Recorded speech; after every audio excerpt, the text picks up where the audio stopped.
Is the Discord just say something? Hello, hello. Something. Okay, it seems to be Say coming over. something.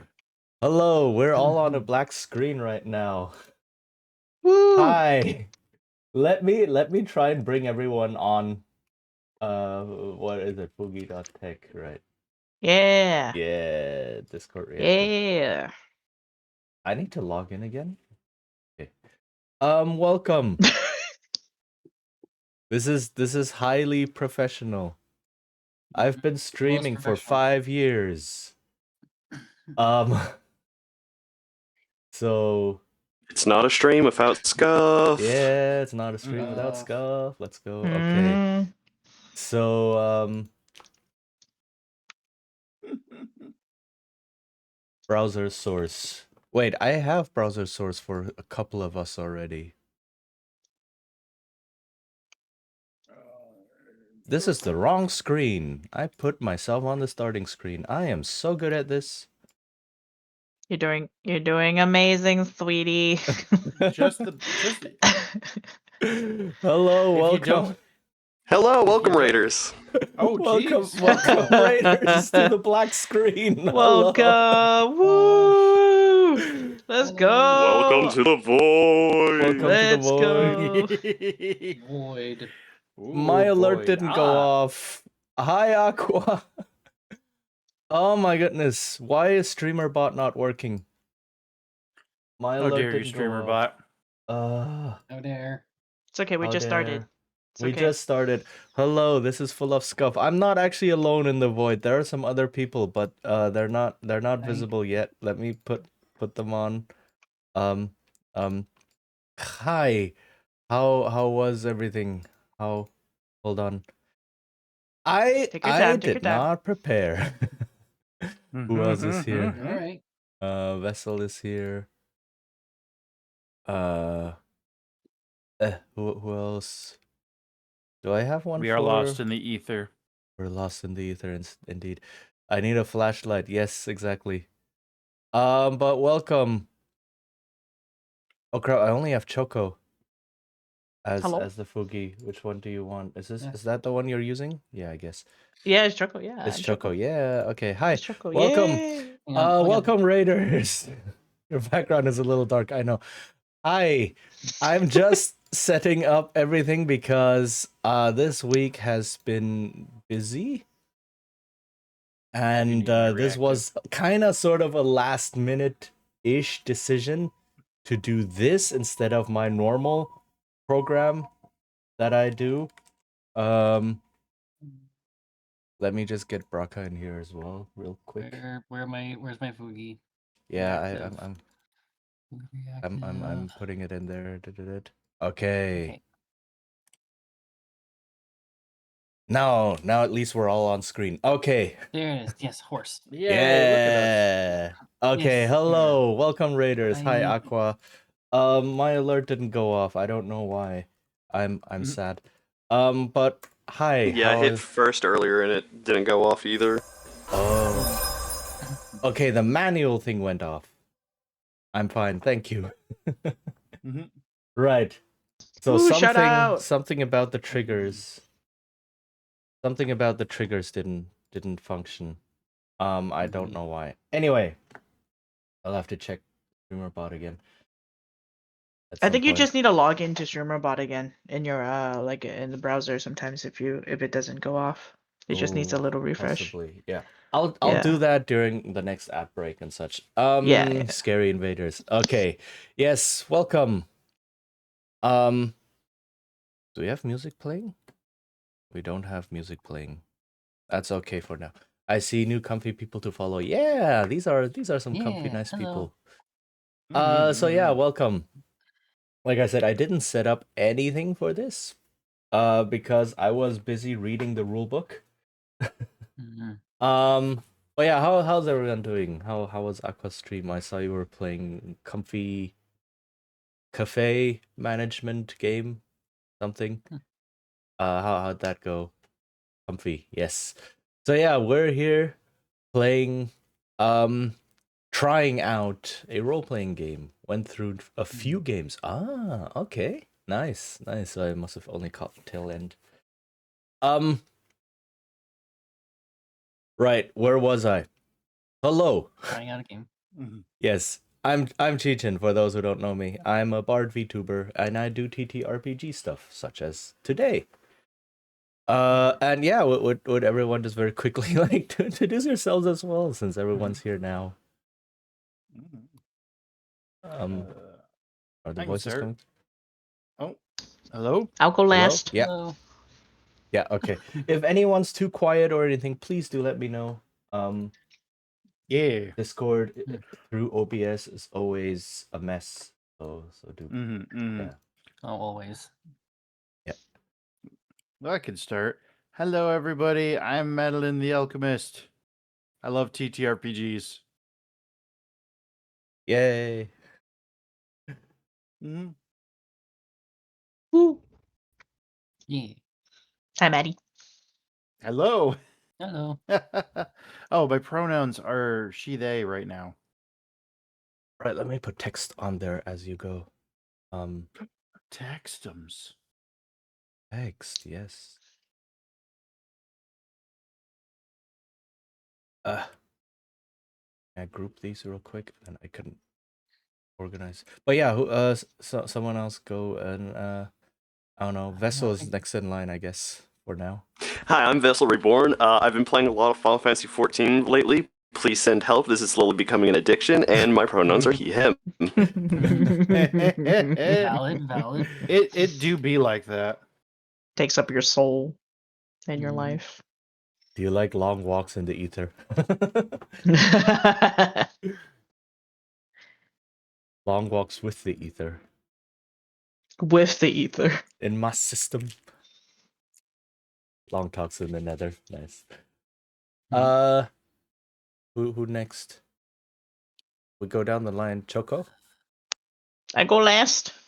you go last. Okay, I go last. then.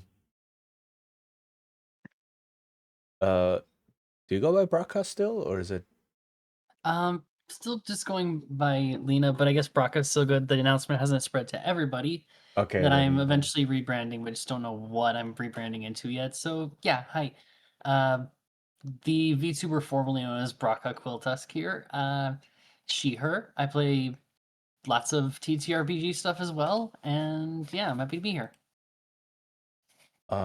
which name would you like to You can just put go on by Lena, I guess. Lena? Lena is fine. Lena. Okay. Oh, we get to play with Brocca. Yeah. Uh, Also, I apologize if you're hearing noises. There are cats playing with stuff in the background. They have a box. They have a box. They have a box. They They love a must box. play. Cardboard Mhm. box? Cardboard box, Mhm. yes. Oh, yeah. It's good stuff. Mhm.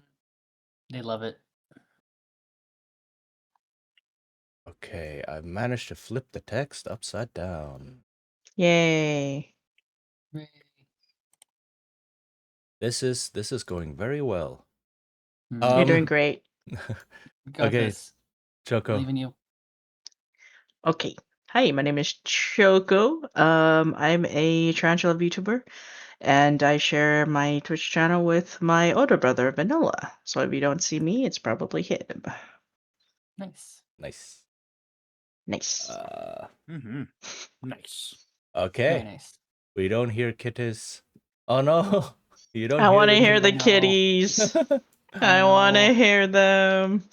Oh, it's mostly Ruriko right now. I think she's mostly sulking because she can't get at the spicy spaghetti, aka the wires, because Oh she likes to no. chew wires.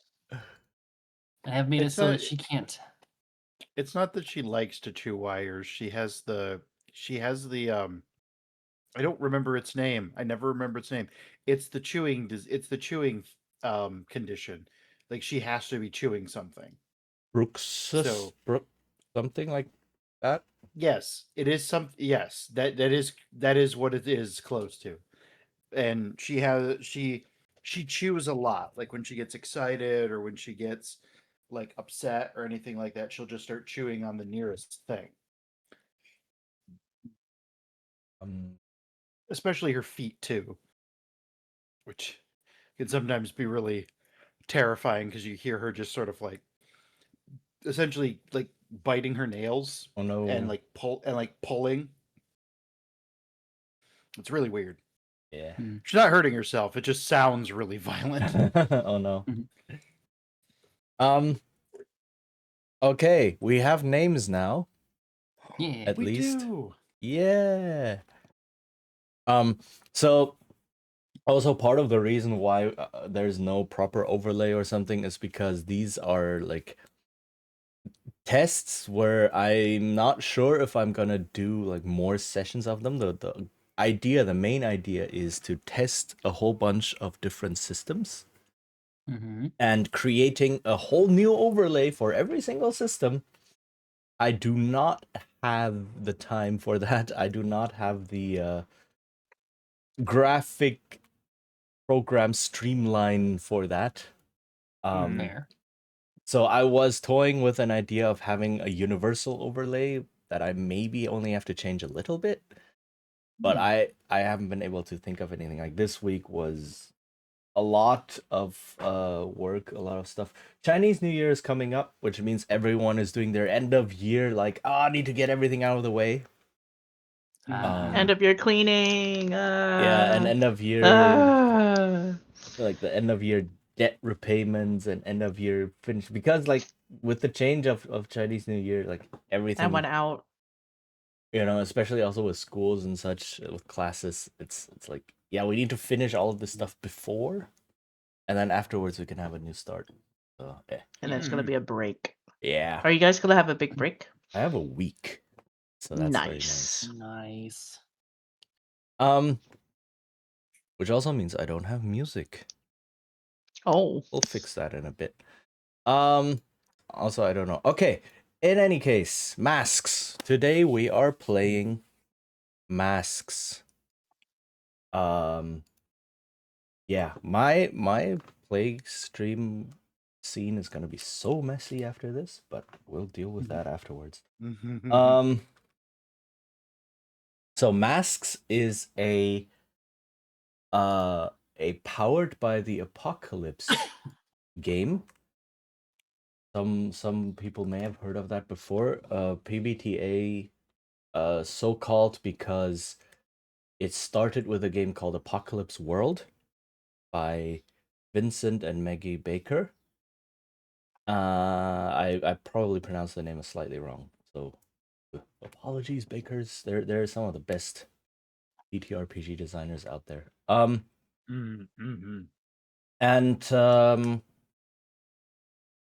it's a whole philosophy of how the game is supposed to work. Vincent Baker in one of his blogs had the roller coaster analogy, which is like you have the conversation, you have the narrative that's like the roller coaster, and every now and then it gets propped up by the mechanics. Every now and then you have the legs holding up the roller coaster, and those are the mechanics that just kind of are there to guide it and to prop it up and to keep it going. And I thought that was pretty interesting, and which is like the idea he used to design Powered by the Apocalypse. And Masks is one of the better ones. There are so many PBTA games out there, and Mask is one of the more famous, better ones out there. And you play a teenage superhero. So you get to be someone with all the troubles of being a teenager and all the troubles of being a superhero, which is awesome. Let me see if I can find a logo of this game. Maybe. Terribly hard to find a logo of this. Okay. Anyway, so how this works is basically the game gives you, the core game at least, gives you 10 playbooks to choose from. And these playbooks are very much your role in the superhero team, your reason for being a superhero, and most importantly, the inner conflict you are dealing with in addition to the big theme, I completely did this backwards. So the big theme in Masks, Peggle 2, this is not Peggle 2, Vitalina, this is Masks, but hello. So the big theme is identity, right? Kind of also, the Masks is a clever name, is identity. So what do they mean by that? It's who the heck are you as a person? Who are you in society? Who are you as a superhero? How do others perceive you? How do you perceive yourself? Right? Who do you want to grow up to be? And growing up is in the game mechanics. If you play a game that's long enough, like your characters will eventually grow up into young adults, and then you make a new character, which is a pretty interesting idea in there. But yeah, the whole idea is like you have like these ways you can view yourself, or how other people might view yourself, or how you believe other people might view yourself, right? And then this keeps shifting as people are proud of you or disappointed in you, or you discover more things about yourself, etc., right? So that's the main conceit of the game itself, discovering your identity. And within this theme, every playbook has a core conflict that they are dealing with in terms of identity.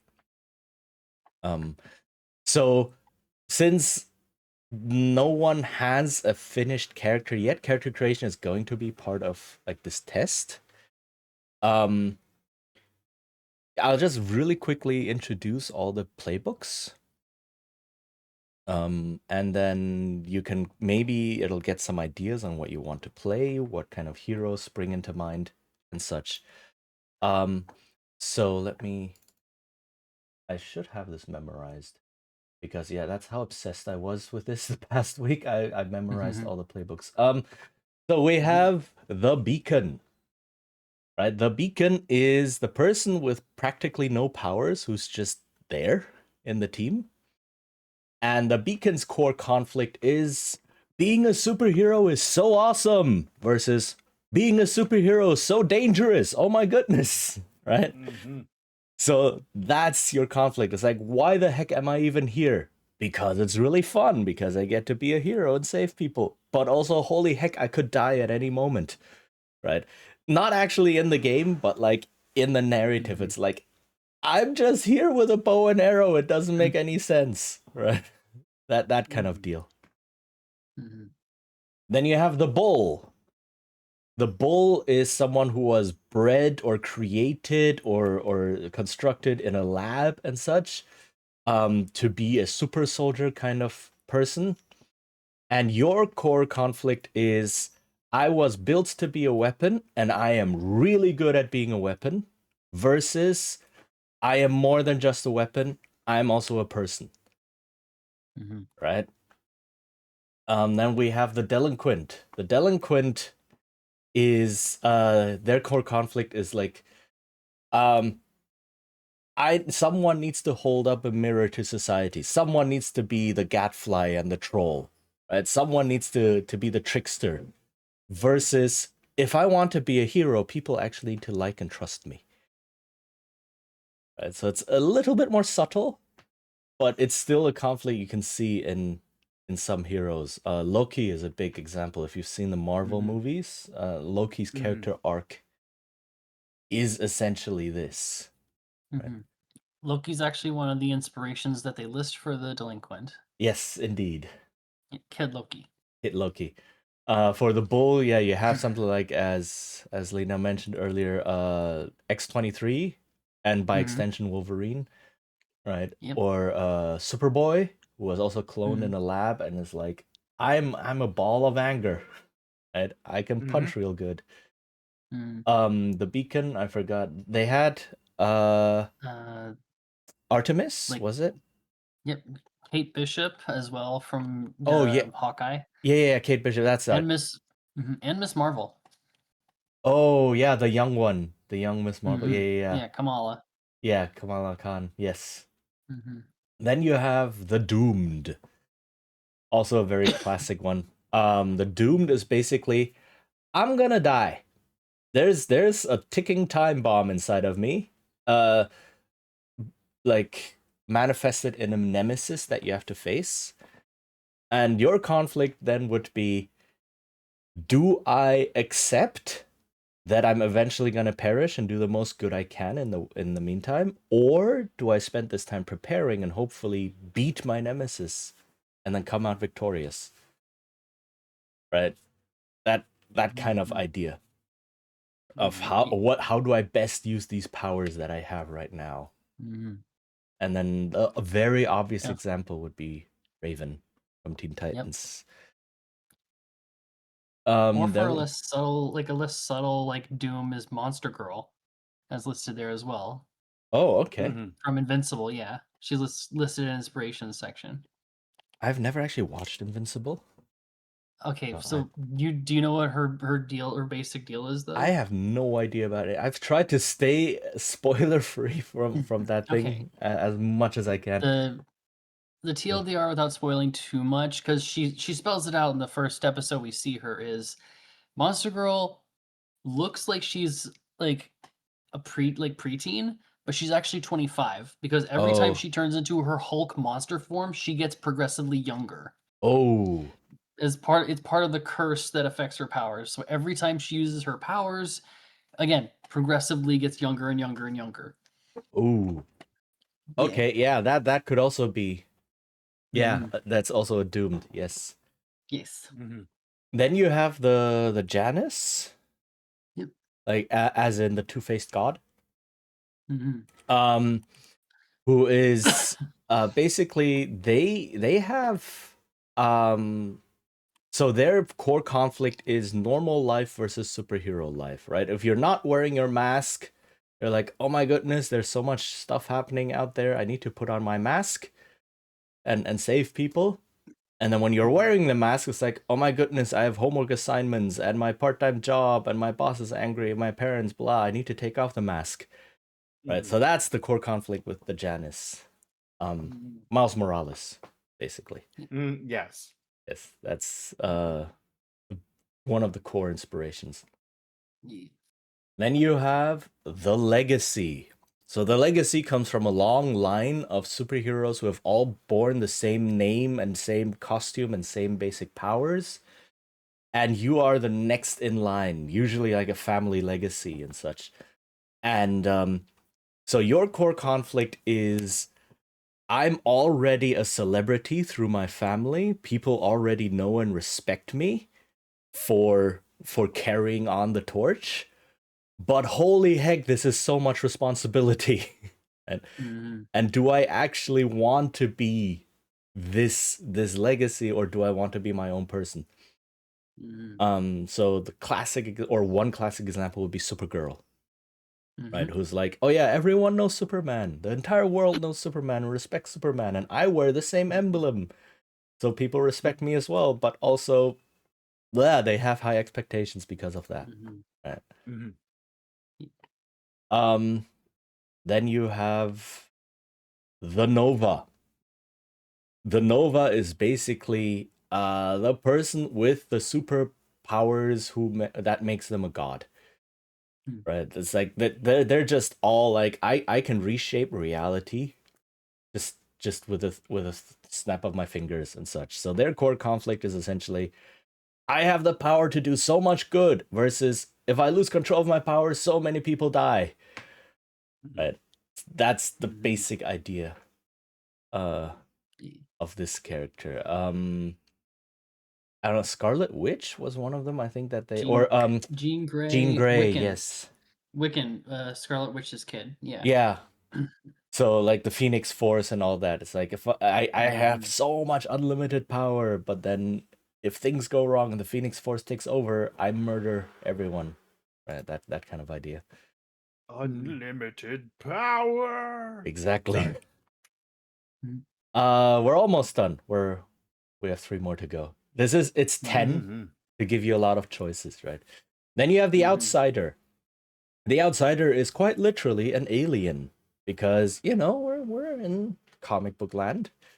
The Outsider is an alien who came to Earth and stays here because they like it. It's like, oh yeah, I like this place. It's nice. I want to stay and help. Versus, I will never fully belong. Maybe I should go home, right? Or maybe like I have obligations back home. I need to go home as well, and that kind of idea. I just realized I still haven't put up any music. Mhm. But I'll just finish off the last two, and then you can discuss amongst yourself, talk about ideas, and then I will find some music. Next is the protege. The protege is a superhero, a young superhero training under a mentor, right? And their core conflict is: do I want to become my mentor, or do I want to become my own person? Right. So Robin is the big one, right? It's like, do I want to be the next Batman when Batman gets too old to continue, or do I want to become Nightwing? Well, I think that got spoiled already, and what the decision for that was. Robin. Huh? That Robin. For that Robin, there are a couple other Robins. None of them actually become Batman, so that's pretty interesting. Yeah. Yeah.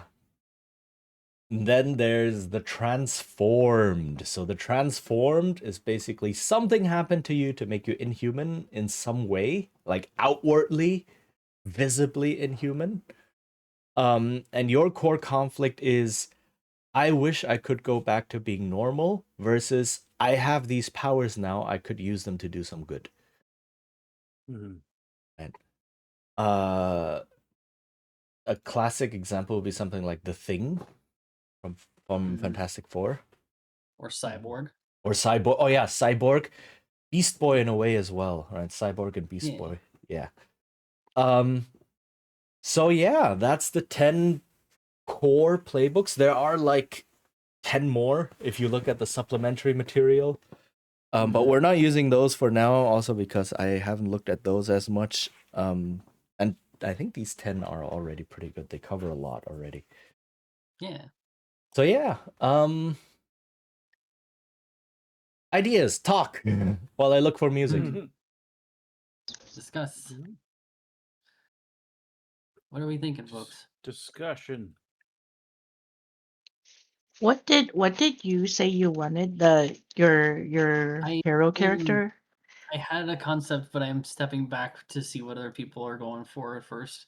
Because I did Oh. like it, but then I looked at my different boards that I've got for ideas, and now I'm like, maybe I wait for a sec. And it is possible to play multiple playbooks of the same type in a thing. It's happened. Oh. I think they But I'm say pretty sure, ideally you wouldn't want to. yeah, ideally you I- wouldn't want to, but it's possible. Yeah. Well, it's more possible once you're later in the game because you can. Why is my VLC player being captured? Hello?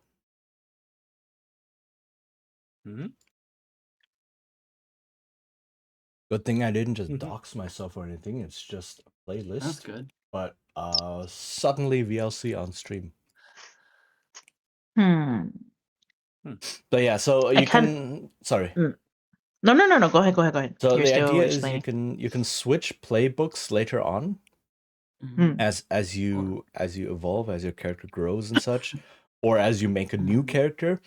And at that point you might double up. But they do suggest at the beginning that everyone has a different playbook so that you all get these different facets and conflicts going on in the group. Okay.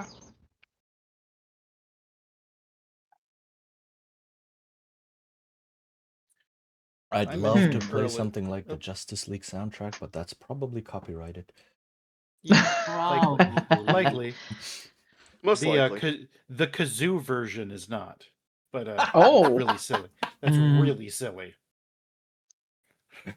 The Justice League kazoo. Let's go version for it. Is amazing. Make it comedic. That'd be hilarious. What do you guys have in mind? Oh, I was talking earlier, and I was thinking, I was trying to determine between the beacon and the bull. The nice thing is that, like, you can also with a lot of the powered by the apocalypse games, you could have a character idea in mind and be like, I have this character, they're this, and they have these kind of powers, and then pick your playbook. So it could be like, if you wanted, because it mostly just determines kind of like your core conflict and some of your other little like intricities and everything like that. So if you have an idea for something, you could, mold it into the different playbooks. But uh, I do have an idea for a beacon because I love like low powered superheroes who are, just, trying their best. They want to be a superhero. They think about being a Mhm. superhero, and you know, they just do their best. They do the best that they possibly can with what they're given. Mhm. Yeah. And Bull is Yeah. always interesting because I love the idea of a like the created super soldier kind of thing. That's always cool. It's like you were created to be a weapon, but you can be so much more. Mm.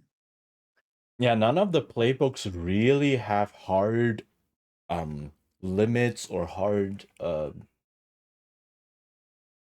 do you call it? Like on what powers you can have. Hmm. And it's always possible to just tweak it and talk about it a little bit. So yeah. Mhm. Hmm. Um, it's also nice because each of the playbooks play a little differently too. Um, Obviously, the dice rolls and a lot of this stuff is going to be the same, but um, like the beacon has drives, things that they want to accomplish, they want to pull off, they want to do, and whatnot. The bull has a love and a rival mechanic that they can build into, and so forth and so on. And I kind of like that to kind of just like build out your character a little bit more. Each one of the playbooks is kind of, it's the same but different. Mm. Yeah, so each playbook does have these special rules, I guess, or like these special things Mhm. that can happen or that you can do that really allow you to play out the conflict and really experience what is going on inside of them and such. Hmm. Hmm.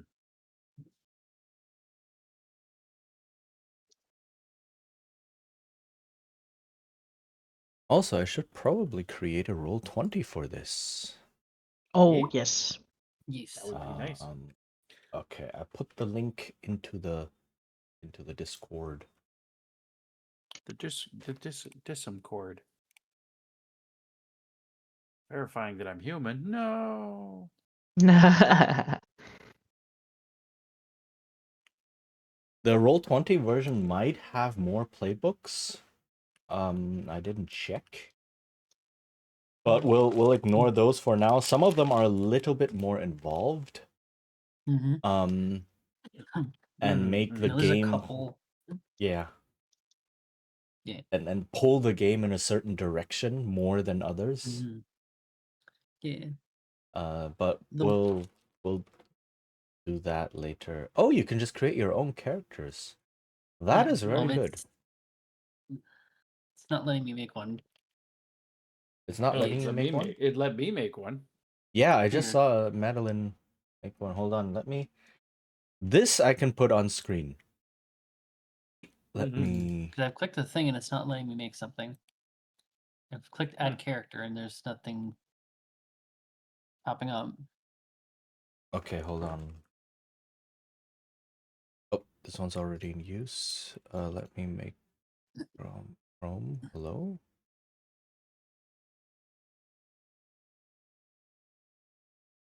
What is happening? Window capture. That's what I need. Oh no. Hmm.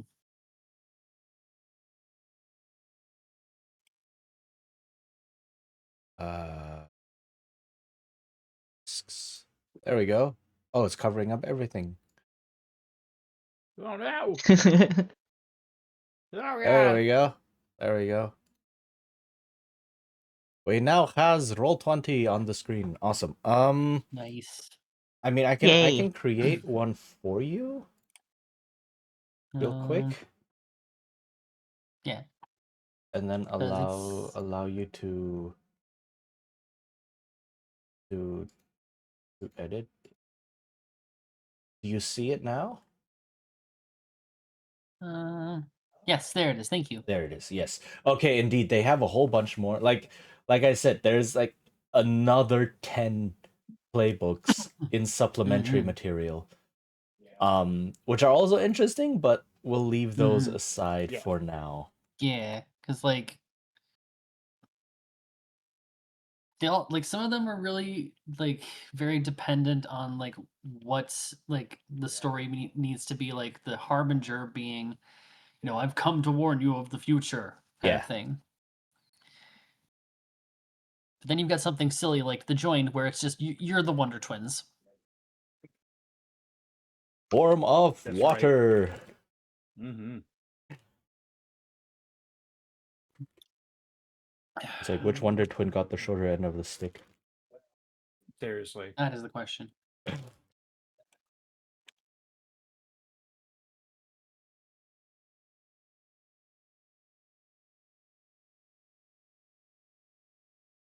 Hmm.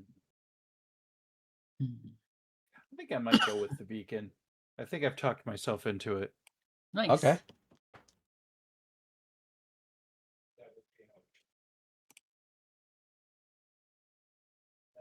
Oh, this sheet is pretty cool. Mm-hmm.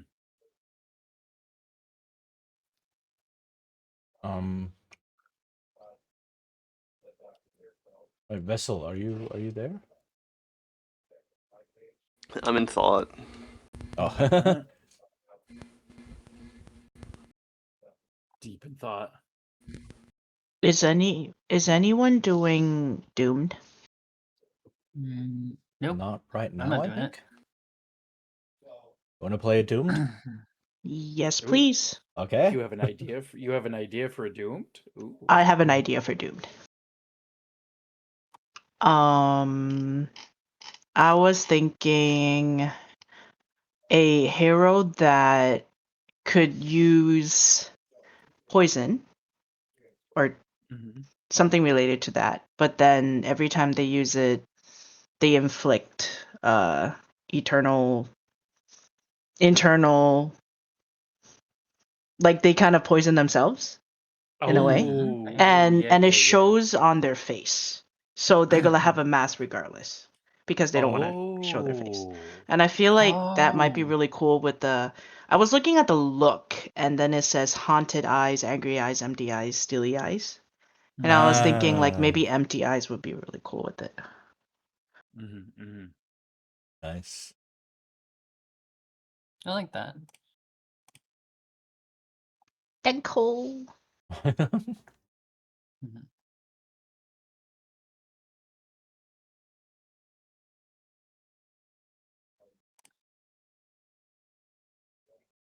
Okay. Since Choco has, do you see your character sheet? The one Yes, I made? do. Yeah. Is Okay. it the playbook character sheet? So I just Yes. fill it in basically, You right? click Kind of. the Doomed, I think. Yeah, and Yeah, then it'll Okay. put everything in there. Nice. Oh. Right. Um. Yeah, exactly. What brings your doom closer? Choose two, right? So you choose two things that you do that will then bring the doom closer. And whenever you do those things, you fill your doom track. What's the a Doom interesting- track? It's just points you accumulate. And when you fill it, you gain another doom sign.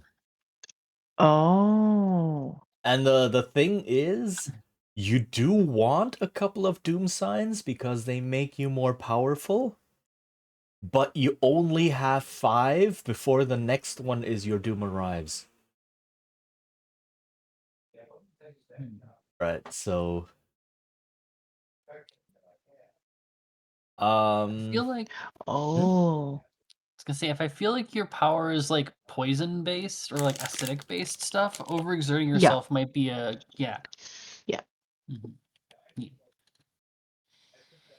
Mm, and you pick one doom sign already. So you can have a look at that. If anything Okay. doesn't make sense, like Mm-hmm. mechanics wise or so, just ask. So what do the others want to look at?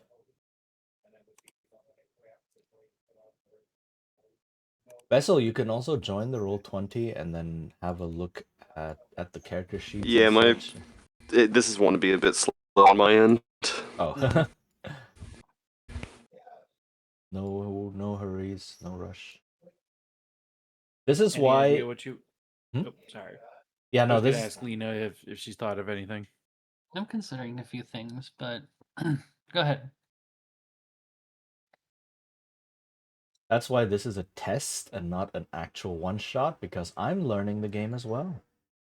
Mhm. So Hooray! hooray for learning. Yeah. Stay in school, kids. Mhm. Stay in school. I I got have to go a full remote with my school. Yeah. I have a question. Yes. So I'm a little bit confused about the doom signs. Yes. What's up? I don't know how to count, like, what each of them really means, if that makes sense. Oh, okay.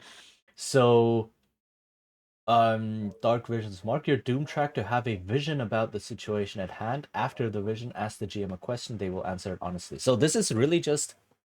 This goes into the philosophy of Powered by the Apocalypse, which is the main driver of the game is just the conversation. We talk.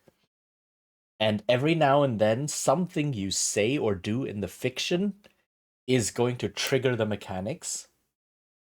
And then that will then cause a die roll and prompt something to happen new to happen in the fiction. So Oh, that's a interesting. lot of the way actions and powers and such are phrased deal with, oh my god, Roll20 is switching. Deal with handling the fiction, right? So your Dark Visions, for example, mark your Doom track to have a vision about the situation at hand, right? And then we just talk out, oh, what is this vision? After the vision, ask the GM a question. So you ask me a question about the situation, and then I will answer it honestly. So this is basically in the fiction, your character has a vision happening, and then you as the player ask me a question about what's going on. And then as the GM, I will then say, yeah, this is what's happening right now. Oh my god, my mouse. And that's basically what the mechanic does. The mechanic is not so much, oh, you lose 2 hit points or I don't know, eat a ration of food or something. It's more like steer the fiction in this direction instead. Right? It's okay, I'm seeing a lot of Okay. I think I get Yeah. I get what you mean. Yeah. Yeah. Infinite powers. Mark your Doom track to use an ability from any playbook one time. Right? So you can use a special ability from someone else's playbook. Portal, you can appear in a scene with anyone you want, right? Which is also like manipulating the narrative more than manipulating the mechanics. So the mechanics of Powered by the Apocalypse are mostly there.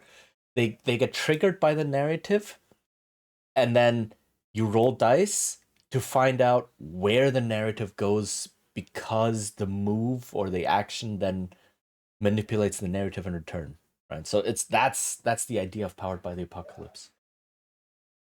Ooh, that seems kind of advanced for me. I'm gonna pass on that one. It's- It's just kind of advanced on me. We're Not learning gonna lie. together. We're learning together. It's okay. Yeah. Okay. All good. Also, it sounds more philosophical right now than it probably is, because A, it's very different from how more traditional games run, and B, I have to admit I've read a lot of Vincent Baker's writing. His blog posts and his essays and blah on designing games and PBTA especially.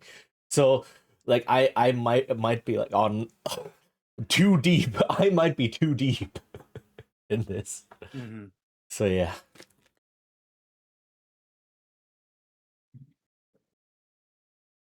I remembered my account password. Let's go. Yeah. Let's Yeah. go. What about Portal?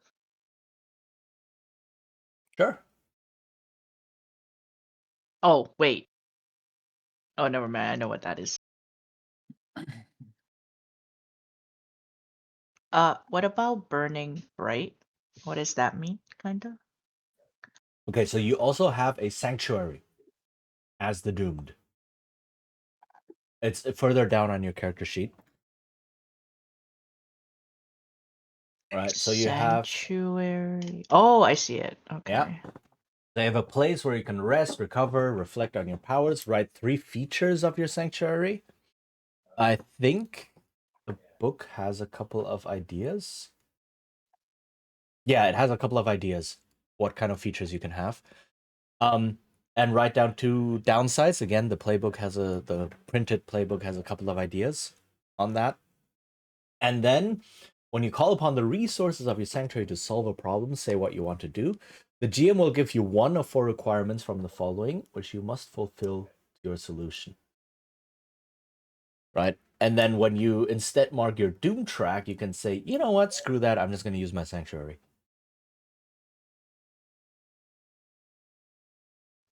Hmm.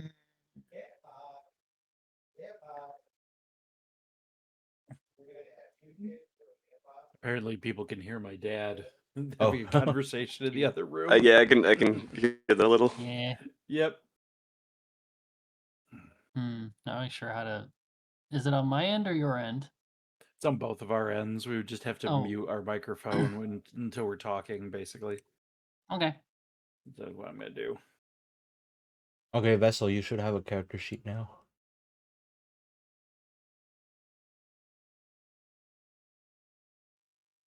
I think I'm gonna try your Hooray. Doom Arrives. What? No. That's the one What? you don't pick. Oh, that's the one I don't pick? Oh shit. That's the Okay, one hold that on. comes. So. Oh, okay. oopsies. Yeah, no. You pick one It's of like, the powers. I picked the one that kills me instantly. Yes. Can I? Well, then you have to create a new character. So what happens? Oh, I don't want Yeah. that. Right. Duh. No. So what happens is, you pick these powers. So the more you use your doom, the more powerful you become. But at some point, you're so loaded with power that the only one that you can pick, that the only one that's left over, is that your doom arrives, and then you confront your doom, and then you murk, you croak, you create a new character. Session 1, I die. Yeah. We're playing Traveler today, everyone. Ooh.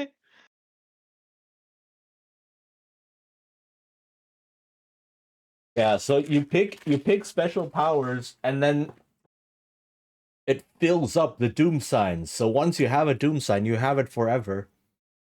And then you get more and more and more, but every time you pick another one, you have fewer choices left.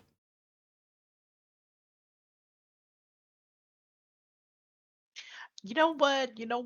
Infinite Powers is actually looking kind of interesting now. That I Okay. think of it. I'm gonna go with that. Okay.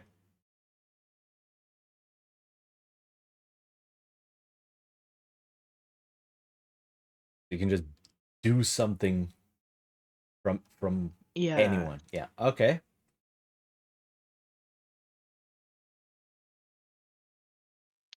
I'll So make it. the way I fill this in is basically based on the reference it gives me, kind of, right? From the playbook. Yes. You mean the stats? Oh yeah. Yeah. So you start out. The Doom starts out with Danger 1. Freak 1, Savior 1, and Superior -1, and then Mundane 0.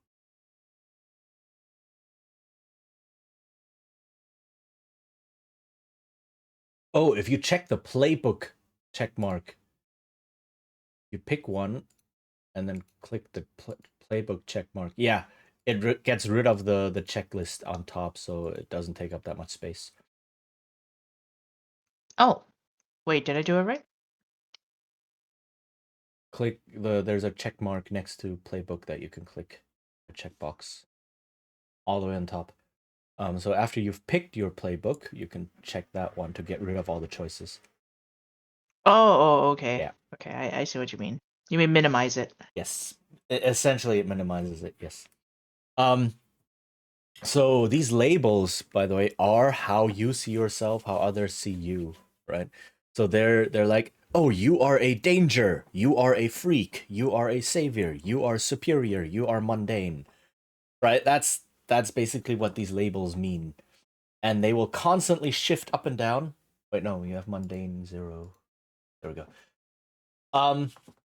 Oh, thank you. You have, and these will constantly shift up and down as play continues, as play progresses, as you view yourself differently, as other people convince you that you are actually someone else than you believe yourself to be, or not, right? So that's the whole point of these labels.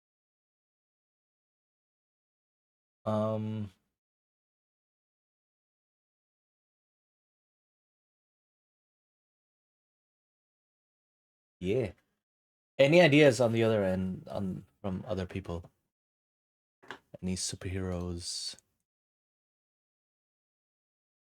I have picked the beacon. I've already picked out my 4 drives. What's current? What Okay. my the four drives that are currently Mm-hmm. pushing my hero to Ooh. do the thing. They I want to like be able that. to lead the team successfully. Mm-hmm. They want to kiss someone dangerous. They want to take down a threat on their own Mm-hmm. and earn the respect of an adult hero they admire. So those are Ah. my first. Those are my first 4 drives. Nice.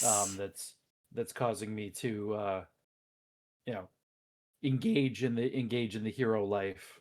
Nice. Okay. Cool.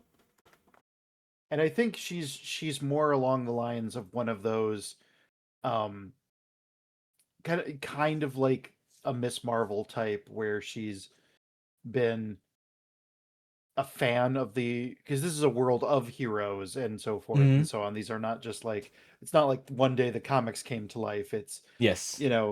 comic books are actually just news stories and things online and videos and things. It's happening in real time.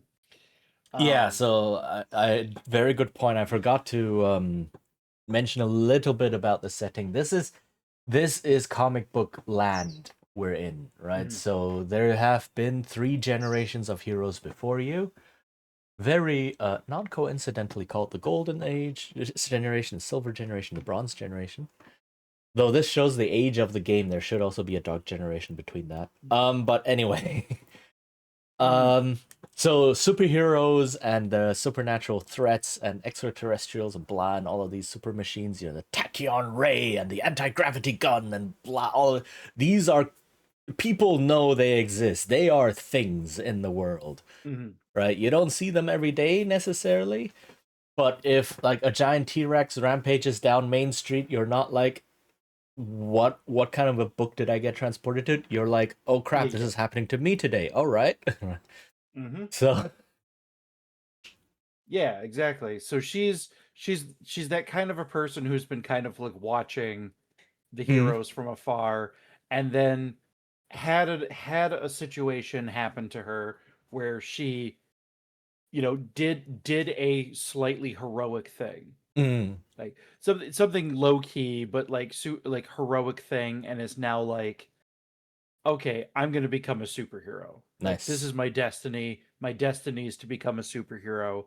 I I stopped a purse snatcher or something like that, and Mm-hmm. that made me feel good. and I like this feeling, and I want to keep going with it. And maybe you accidentally wore a mask while doing it. Mm-hmm. Nice. It's, Ads are starting actually- in half a minute. sorry. Oh, no, go ahead. Oh, it was really funny because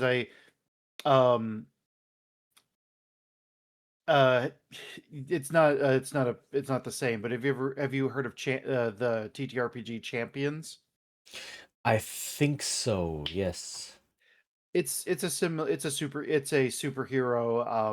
Yeah. TTRPG as well. Not as well known as some of the other ones, Yes, but definitely. known for having a lot of lore and stuff Mm. in it. And I created a character in Champions who their origin was that the superhero was called Super Butler, and he got that name because he was going to a job interview to be a Oh. butler for a very, very rich individual, and saw some crime happening, and like didn't have time to change, so he put on a mask, Mm. and people were taking pictures and videos and everything, and they immediately started putting his videos online and things like that, and they're like, oh my gosh, we have to thank Super Butler. And so that's just kind of like who he became. Nice. That was the superhero name. Nice. So I think she probably did put on a mask when she did it, and that Mhm. just sort of was like, oh, it's a new superhero on the scene. Nice. Yeah. Anyway. Okay, ads are starting. So just I don't know. Have a think. If you have like multiple ideas, or if you're just not sure, we can talk about it, and like everyone can chip in, and maybe you'll find something that fits. And remember, this is just a test, right? You can just play Mhm. whatever for now, and then if it doesn't work out, we'll change it. If we do play play this bigger and such, you can always create a new hero. If we make a proper game out of it, that's the word. Mhm. So this is really just just a quick idea of how the game system works. Yeah.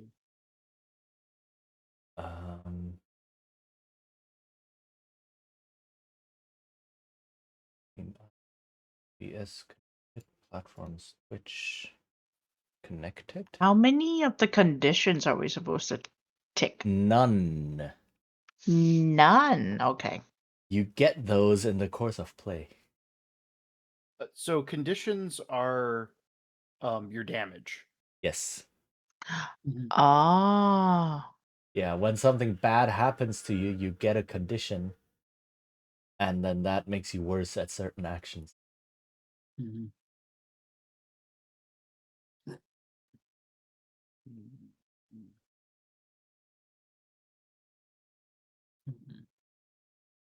Mhm. And you also you also get another +1 to put onto any label that you want. Forgot to mention that. So All your right, remember playable. quick. What? Yeah. Who's chosen what? Right now we have a doomed and a beacon. Okay. I might go bull. Okay. I might give that a try. Nice. What kind of bull are you thinking?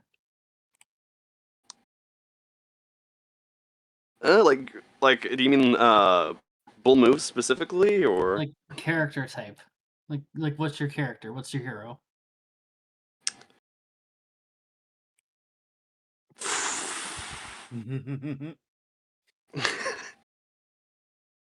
this is Putting too you on much the to spot. think at Oh one gosh. point. Oh gosh. Mm-hmm. I Start found a with bull. logo. Start with bull. What's this here? Like, Oh gosh, what have I done? Oh, okay. No, this is actually good. This is better. I like this. Okay, hold on. I figured out how to put the tab into a full screen. Let's go. yay! Nice. Nice. Neat. Okay.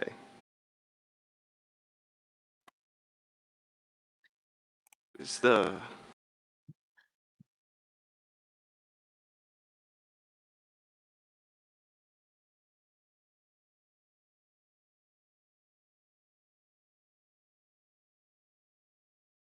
hold on.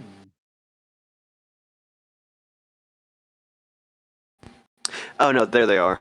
Okay.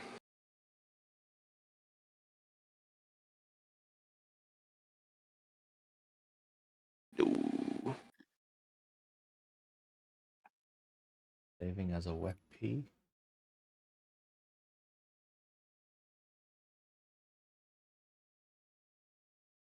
Mhm.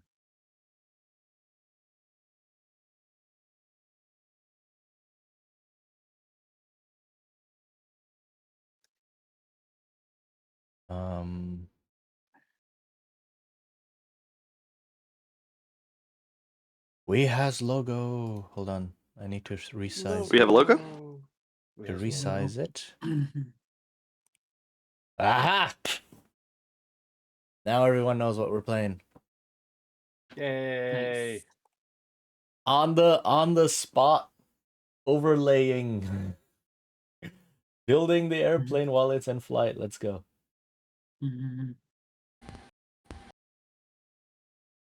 Okay, so what's because I see the bull moves on the playbook, but I see the active moves and passive moves on the actual tab in Roll20. What would the Um, bull moves go under?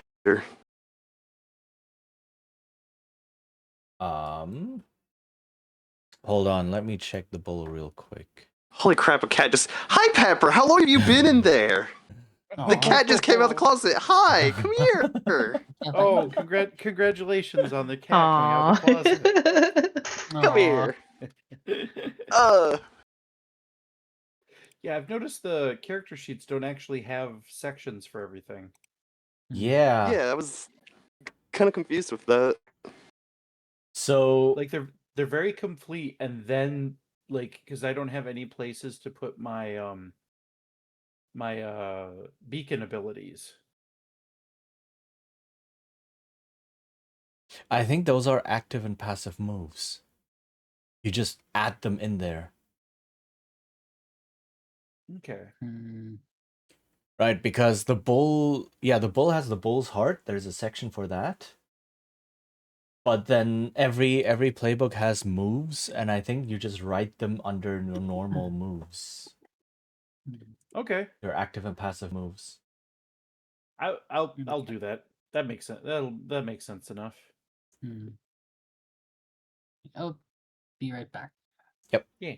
Okay. Do-do-do. I kind of want to change my hero power now. Ooh. Yeah. What do you want? I want to be a healer. Ooh. Okay. Are you still doomed? Yes, that is yes. I think I just shortened my lifespan, you know, I think that's easier to deal with.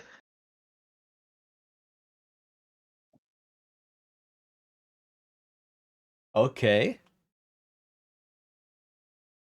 Yeah, so I feel like that way the overexerting yourself and the frightening loved ones actually make sense.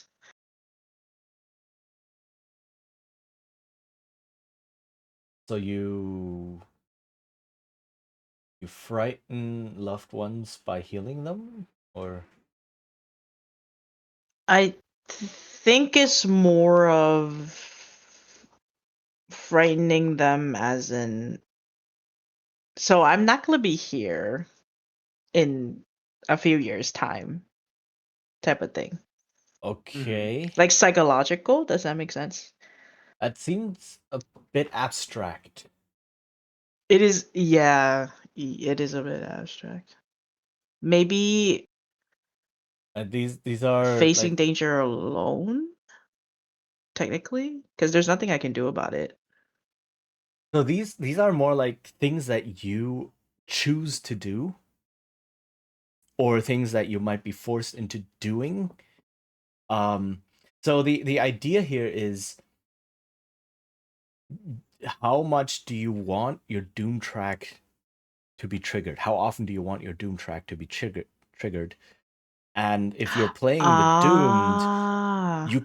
that's the story you're playing, right? You want your Doom track to be triggered. Like if you say like, oh, I'm playing the Doom, that my Doom track advances whenever I injure Innocence, and then you never ever injure Innocence, it's like, then why are you playing the Doomed? Right? Then why did you pick Oh, someone to like play you this story if you're not playing this story? right, like you want to Yeah. trigger the doom. Mm. Yes, because the What idea. about those two then? Sorry, go ahead. Yeah, that looks good. Because Okay. the idea is, you pick this playbook because you want to go through the story this playbook provides. I want to have a sad ending. Well, it doesn't have to be a sad ending. There is a way out, but yes, if you play the Doomed, you're basically saying, I want to play this tragic hero. Right, because again, Yeah. it's not tied to powers, it's not tied to anything. If you want to be someone with powerful abilities, I don't know, play a Nova, play a Legacy, right? If you want to have like, I have powerful abilities, so I picked the Doomed, then I'm not talking you specifically, right? This is just general, the idea behind this game, right? Is you pick the playbook because you want to experience this conflict and you want to go through this particular story. Right. Yeah. Which is also where Powered by the Apocalypse is a little bit different to many other games, many more traditional games. Also, the ads have been done for a while. Welcome back, everyone. Oh yeah, hey everybody. I did not hear the sound alert for the ads going off. Okay, so everything that Every time. triggers off of things happening on Twitch, off of the Twitch API, is not working on StreamerBot right now. Huh. Oh, geez. Yay!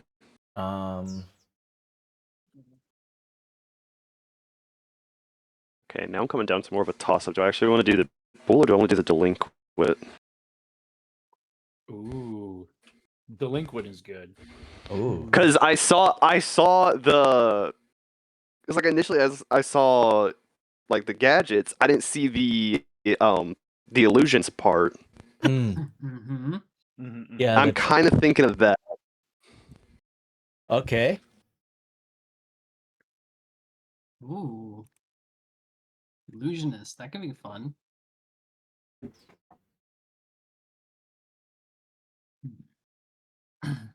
Yeah. So the delinquent would be more of like the troll. Mm-hmm. You've got people like, again, Kid Loki. You've got Quentin Quire, Arsenal, Oh, Arsenal's a good one. Yeah. Stryker from Avengers Academy. What's another good one who's a little shit heel? That's kind of what it is that you're the asshole. You're an asshole, but you're right most of the time. Yeah. Until you're not. And then you Mhm, come to mhm. doubt your whole worldview. Mm-hmm. And then you grow, hopefully. Especially when it's an adult, right? There's also adult superheroes who are there to guide you. So think things like Young Justice, right? It's like there are adults trying to guide you and mold you, and they can be very disappointed in you if you mess up, right? Yeah. And then such. I need to watch Young Justice again. Yeah, It's good Yeah, stuff. it's so so good. good. Greg Wiseman just makes great shows. Greg Wiseman just makes great Christ! stuff. Christ! I just looked it up. It came out in 2010. Oh. Yep, it did. Still good though. Yeah. It stands up. Yeah, no, it easily It really stands does. up.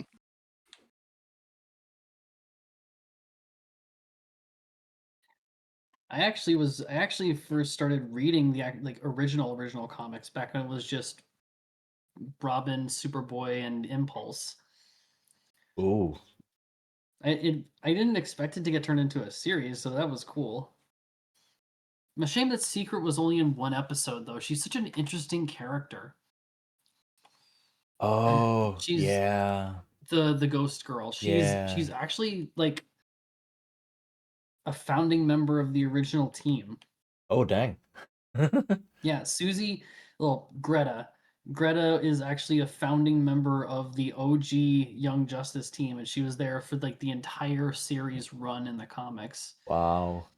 Turns out she's not just a ghost, she's somebody whose job is to help people pass on to the afterlife. Oh, she's a psychopomp? Yeah, she's a psychopomp. She's what's called they refer to it as a warder.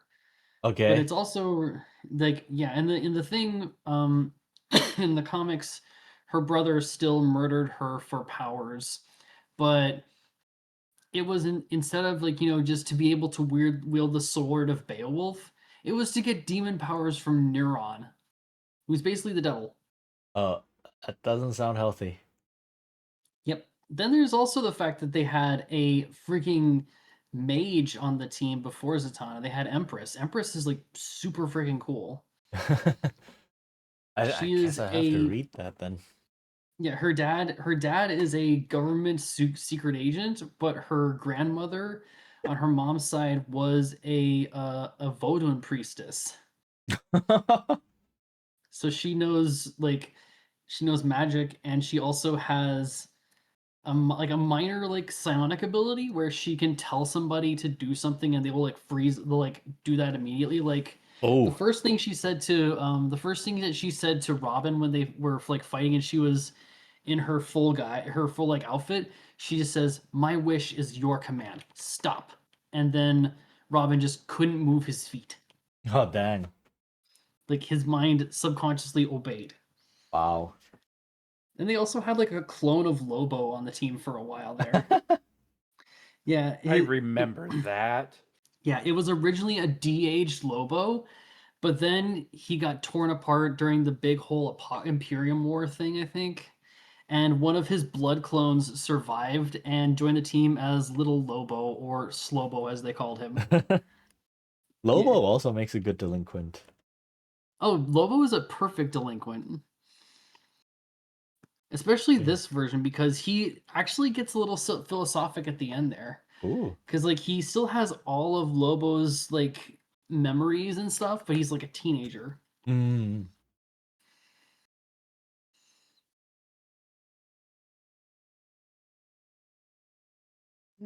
Apparently, they even had like more versions of the team later on that had freaking Jonah Hex's great great granddaughter, Whoa. Ginny. Going all the way back. And whoa, shit, they had Dial H for Hero on there as well. That one I don't actually know. It's Ben 10 before Ben 10. Oh, okay. Ben 9. Yeah, essentially, yeah.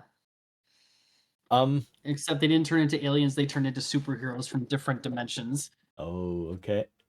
And it was like a rotary phone dial. Nice. Yeah. But yeah, any ideas what you want to play? Shit. I'm afraid we're gonna get around to this. I just realized there's not even an abilities tab. There is. Yeah, no, your abilities. So if you look at the PDF, Oh. It's right, you active have moves all and of the passive stuff moves, that's in right. there. Yeah. But on the it is in the on the character abilities. sheet, I don't have it. What, your delinquent moves or so? Yeah. You I have have to the active write moves, those. passive moves. You have to write those in Oh, your active moves. Yeah, okay. yeah, yeah. Okay. So you Let me add see. an active move, or you add a passive move depending on what it is, right? So an active move basically causes you to roll the dice. You actively have to do it. And then a passive move is usually tacked onto a different move that you do. Or just something that is always true.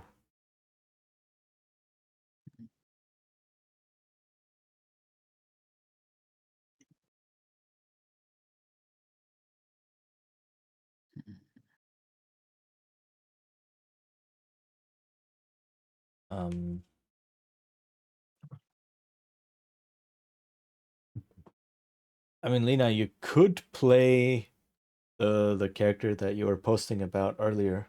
I could, yeah. Just for this test. Just I for the guess testing, yeah. Mhm. No idea what I'd call her like hero name thing, but yeah, I can do her. Monkey. I can play her. Monkey. Yes, monkey. Yes. Magic monkey girl. Magic Monkey Maniac. MM. M&M. M. Batman.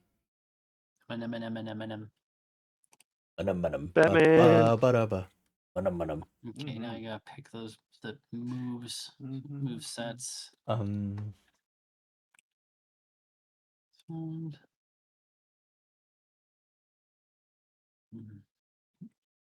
Okay, let's see. Where are we?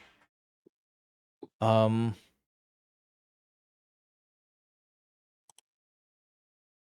signs.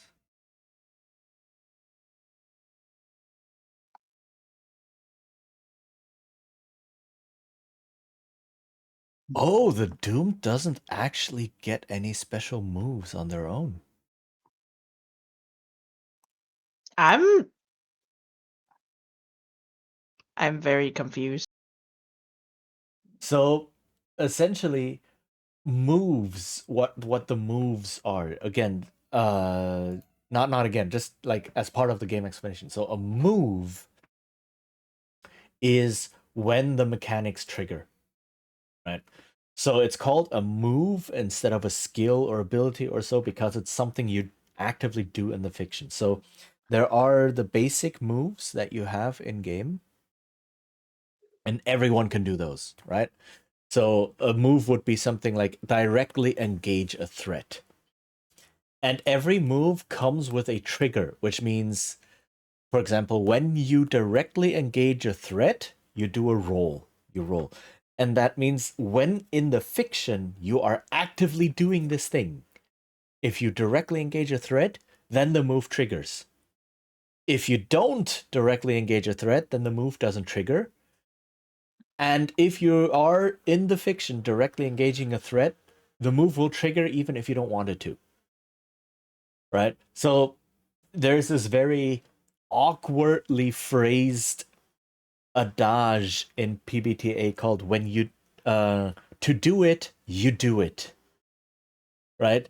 To trigger the move, you do the move in the fiction. You do the thing in the fiction.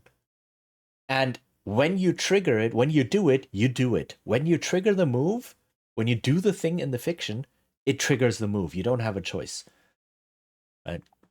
So if like a giant T-Rex is rampaging down Main Street and you go, I will fly up to its head and punch it. That is directly engaging a threat. And then I, as the GM, will say, okay, roll directly engaging a threat. And then you can't be like, well, no, actually, I'm just kind of sort of punching it lightly and flying away directly. I don't want to roll the moves. Like, no. If you're flying up there, punching it in the face, you're directly engaging a threat. Right? Or if you want to directly engage a threat, you can be like, well, what do I have to do to directly engage it? Is this actually a threat to me? And then we can negotiate and then say, okay, let's do this. And then you roll the move. So that's what moves are. And everyone has access to the 7 basic moves. And some playbooks have access to special moves that only they get. As the Doomed, you get access with your power, infinite powers. You get access to all of them as long as you mark your Doom track. Right? So for me, as long as I use it, I'm still doomed. Well, yeah. technically. Yeah, that's the whole point. So the 7 basic moves, everyone can do them without problem, right? And each move includes, like, you roll and then you can get a bad result, a medium result, and a good result, essentially. And that determines where the fiction goes. Sometimes it has some mechanical consequences, like you take a condition or so, right? Or the fiction goes out of control, right? Something goes wrong, etc. And where was I? So in your case, the whole what brings your doom closer, right? The whole overexerting yourself and showing mercy, those are not mechanical things you do. You don't have a move called show mercy. You don't have a move called overexerting yourself. It's whenever you're in the fiction and you show mercy narratively, then we can, as a table, agree, yeah, that sounds like you're showing mercy. That advances your doom. So for instance, if because I changed my I changed my ability for the doom. Mm-hmm. So if I decide to heal a villain, then Yeah. that's showing mercy. Yeah, for example. And that will take me closer to doom. Yes. Mhm.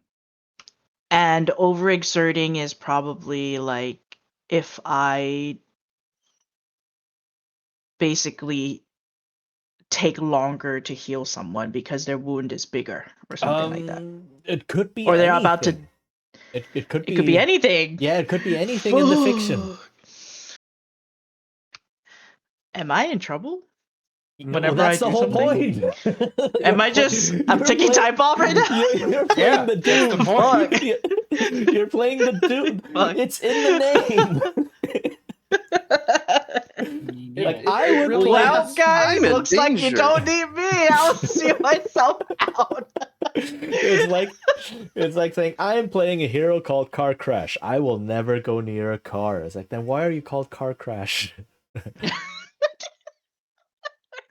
I'll be your first aid kit one time, and that's it. Well, no, you have you have a lot, like you have to mark your doom track 5 times and then you get 1 doom sign and clear your doom track, and then you have to mark it 5 times again to get the next doom sign. So there's a whole bunch, All right? right. So everybody gets 1 heal.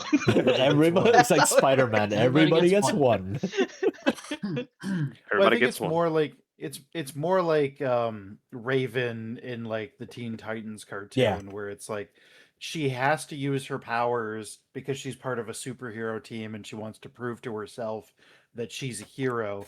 But every time she uses her powers, that's bringing her father closer and closer to being released and everything like that. Yeah. And then once you get to your doom, you have to confront it. And for Raven, it was confronting her father at the very end, like proving that she was more than just a portal kind of thing. How do I prove my doom? I just die. Well, no, you do have a nemesis. Okay, so let's finish creating your character real quick. Mm-hmm. Oh, Um, I do have to dip out really quickly. no Something else problem. Might yeah, you're right. Thank you for So you playing. have your nemesis. You How do have a I- nemesis, mm. right? An epic and powerful enemy Bob. representing and embodifying your doom. So, like Raven had Trigon, for example, right? Her dad. Mm.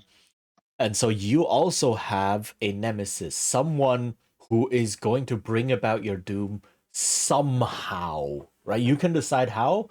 Is it because you become a living portal to bring the doom into the world, like Raven? Is it something else, right? If you use your powers too much, maybe then that person gets their powers awakened. Maybe it's like an Antichrist situation where Damn.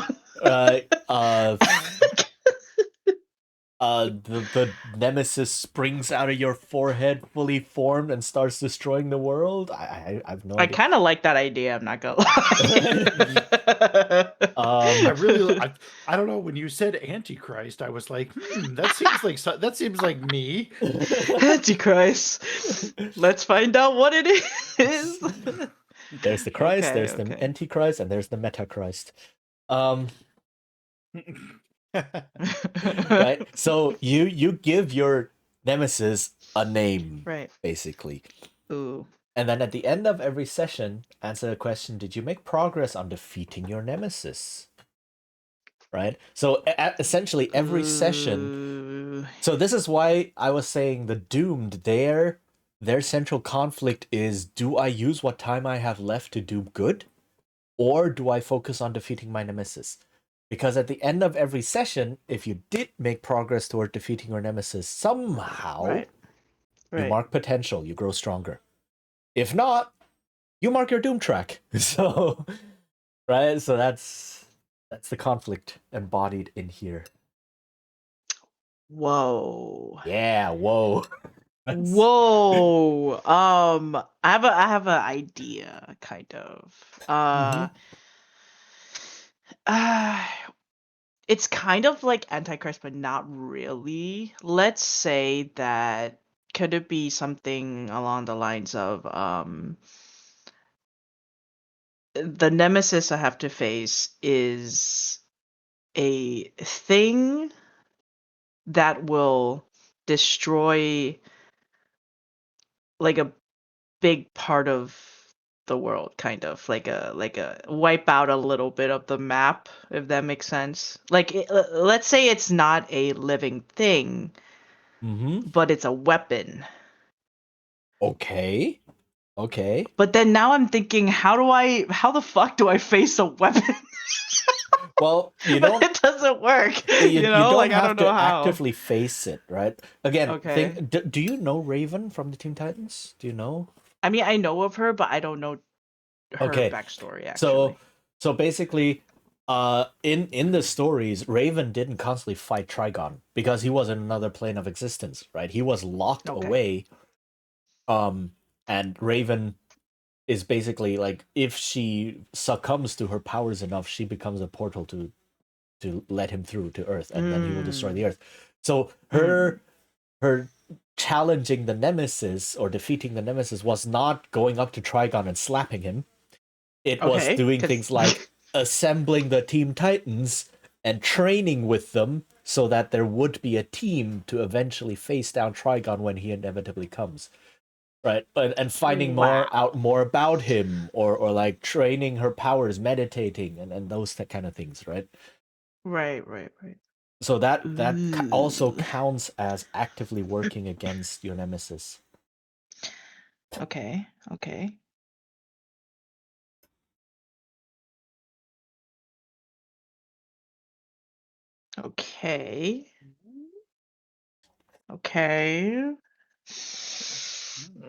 But because the only thing I can think of if it's like a weapon of some sort is to like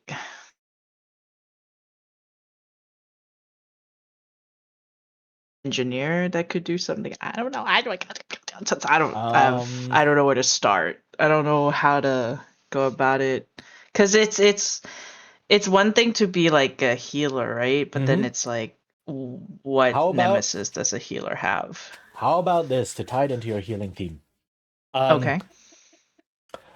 The weapon is Okay. a, what kind of object fits a healer? A staff. A staff, right? Okay. Or no, much better. Something that's like an incense burner. Oh. An incense burner, right?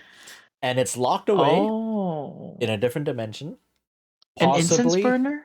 yeah. Interesting. Possibly accessible or viewable from your sanctuary. We can decide that. Okay. And then it's this incense burner, and you channel your healing abilities through this incense burner, basically, right? Because this incense burner has Okay. power over life and death and all of that. Right. So your healing is like you channel life energy into that. But the more you channel life energy into it, the more you deplete the life energy from the incense burner, the more death energy inside it takes over. And if you do it too much, Oh. it breaks out. Yeah. And then it's just like, I'm now full of death energy and I am in this world. Enjoy. What? Wait, what? I'm full of death energy, or just me, or Well, everybody no, else? the incense burner thing. Oh, the incense burner. So it just unleashes chaos. A thurible? and Is that what it's death. called? Is it? I don't actually know the name. What did you say it was? A thurible? THURIBLE, I think it's spelled. Thurible. Thurible. Horrible. Thurible.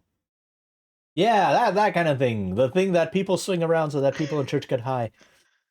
What the fuck? What kind of church do you go to? I want to Is get that not what they do? That sounds like a great church. No, it's Let me usually just- filled. It's usually No. filled with Smoke some stuff in there real quick. Yeah, it's usually just filled with incense and stuff. Yeah. Yeah, ward and off then you get incense, high right? off To get that, high. right? No, not Is usually. that how it works? I thought it calms you down or something. Is it? I don't know. I don't know. I'm just No. looking it up. No, it the just, thing it that they just swing looks around. like an opium den. Whenever the church is like everyone God. is covered in smoke and just like oh. So it's similar to like burning sage and stuff like that. Okay. Smudging and stuff. Ah, okay. It's very similar to like smudging. Oh. Okay. But done yeah. I want a Chinese incense burner. I don't want that. It's just like See, I've I want to never go. I want to been- go to these churches that Keisha is talking about, where they just get high all the time. It's just I've- like, yeah, let's which get one of those? baked. Let's get super baked in church. I'm like, okay. And and then we tell the eat- sermon. We eat bread and drink wine. Let's go. But yeah, like I'm imagining something like this that is just kind of there. Maybe it's like semi-sentient, and it's filled with life and death energy in equal parts for the moment. What happens if it bursts out? Well, you are We have to face you it. are siphoning the life energy out of it to heal people Yeah. and to do your powers, and then eventually it only has death energy left in it, and then it's like, Oh. welp. Sucks to be everyone else, I guess. Wow. Okay. Okay. So I have to face this incense burner. I have to figure out a way to stop the incense burner. Yeah. Basically. Mm. Take it out with water. No, I'm just kidding.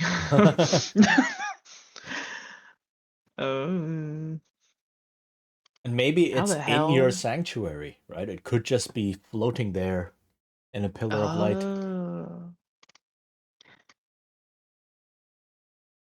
I want that Chinese incense burner, you know what I'm saying? The Chinese incense? What is... Yeah, the Chinese incense burners. You know? The ones that look like this. Oh, Hold the on, it looks pretty. big ones. Yeah, the huge ones, the one in the temples. Oh yeah, sure. Like the The ones that are a big bowl. huge yeah, ones, yeah, or yeah, even yeah. small one. Actually, the small one Yeah. would be quite interesting. Yeah, sure. Why Yeah, not? how do I take it out? Wrap it in a bag or something. I don't know. What are those called? Throw it into the sea. That's That's my nemesis. If it were that simple. Right? Oh my god, I don't even know how to like face it. That's the thing. How do I? Well, that would be something we'd figure out. Yeah. Oh, as I guess Yeah. as we play. Yeah, we'll that's- figure it Yeah, out? I'm Okay. pretty sure you don't have to know how to defeat it right now. Oh, okay, Yes. okay. I was about to say, I Gotta was like, defeat the how the purpose. hell do we defeat that? I have no idea. You play to find out. That's the whole point. Right? Okay, Yeah. that makes sense now. Okay. It's so the idea behind this kind of game as well is you just throw out 10,000 prompts, 10,000 ideas, and then some of them stick and are interesting, and then you just follow through, right? And Okay. it's like Okay. improv shows, right? They give you a Mm. prompt, the most passive aggressive used car salesman or something, and then they start improving. And Right. where does that scene go? Nobody knows, right? Okay, okay. I like that idea. I like it how it's an object, Mm-hmm. and then it sucks out the. Yeah. Yeah. Okay. Actually, So it you sort can- of reminds me. Mhm. It's not the same thing, but it sort of reminds me of. I think it was. It was a Justice League animated movie thing, a DC animated movie thing, where somebody comes from the future Mm-hmm. to prevent an artifact being found, because the artifact being found um, leads to the formation of this super evil team in the future. Mm-hmm. And so like, but he doesn't know, he can't remember Ah. what the artifact is or how to deal with it. So he's enlisting the help of the Justice League to do research and figure out what this artifact could possibly be, and how to get rid of it if it does get into the hands of bad guys.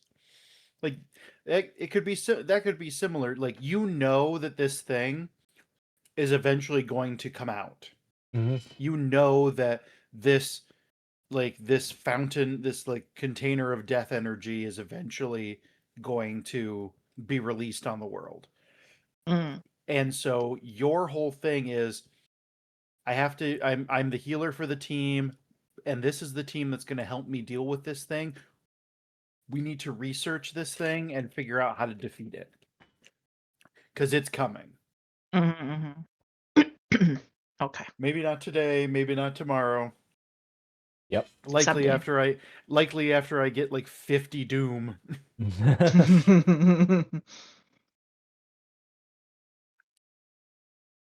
Okay, that makes sense.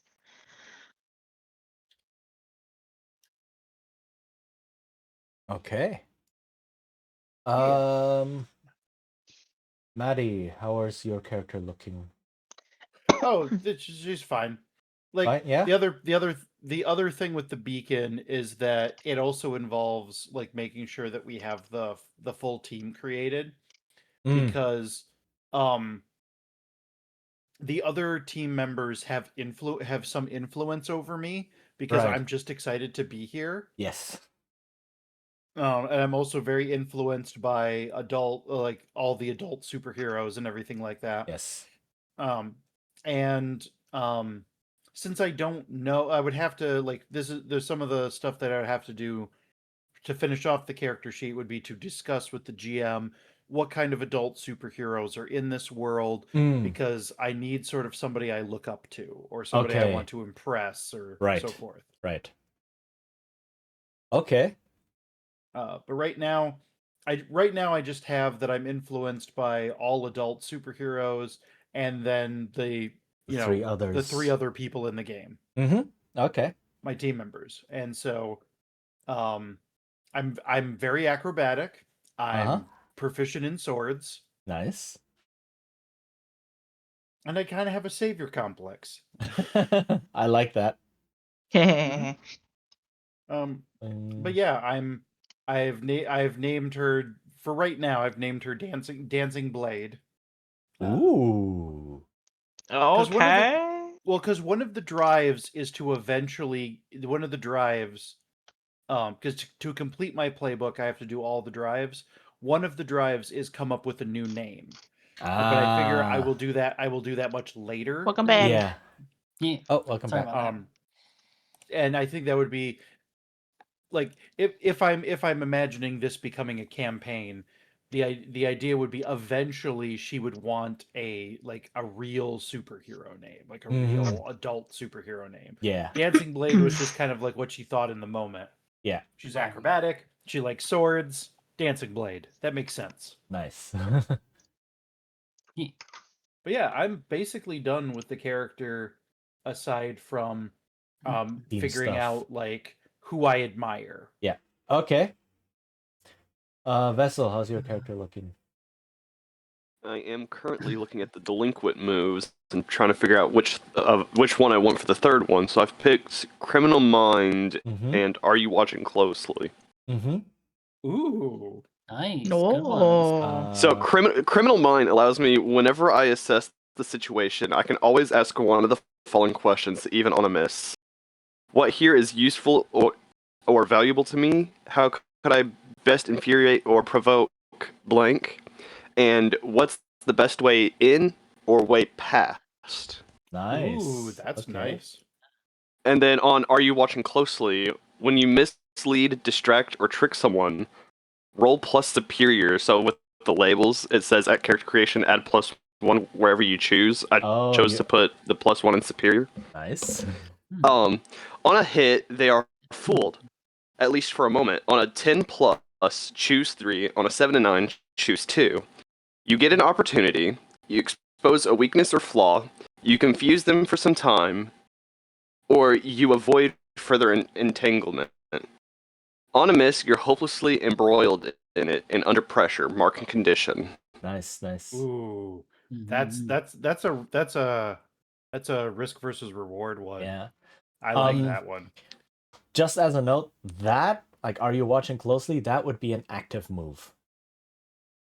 Right? Oh, okay. Yeah, because that is when you're actively doing this. When you're actively misleading, distracting, or tricking someone, Okay. then you do. Whereas all the Criminal all the Mind delinquent is moves, yeah. Criminal Mind would be a passive move because assessing the situation is already a different move, so this just tacks onto that one.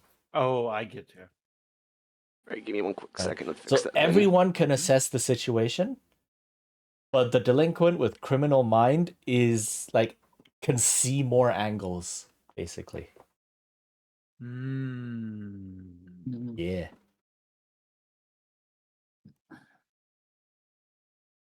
Okay, Lena, how is your character looking? It's taking a minute because I had to help convince somebody not to stress their voice for something else. Oof. Oh. Okay. Yeah, I have another game that goes on on Wednesdays, but the other person is really intent on pushing themselves when they shouldn't be. Mm. It was getting so bad it couldn't get picked up on the mic. The past the voice Oh. filter That's thing not for the good. mic. Oh That's boy. really not good. Yeah. Yes, Ruriko, hello. It's good to see you, little But one. yeah. The Kibby has got pat my legs. Yay. Yeah. Kitty is like, Mother, why is your leg bounce? Look at me. Why 4-leg bounce? IR cat. Mm.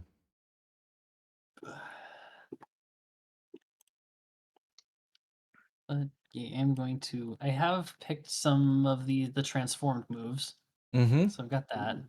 Mm. I tried to grab the one that would feel most like this is a very much. One second. What did I grab? I grabbed I wish I could be, I am not my body and coming for you kind of thing. Because I wanted this is somebody who never wanted this, but is going to use it and also has a little bit of that feral monkey kind of like nature to them because of being the avatar of Winbots. Mm. Like Nice. unwilling avatar of Winbots. Yeah.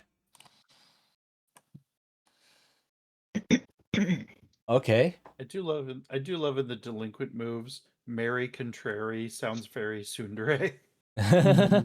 Like when somebody tries to comfort or support you, you can interfere. Like no. I was genuinely thinking the same thing with that. Yep.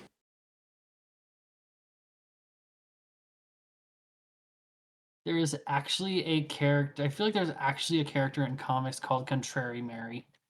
Oof. Maybe.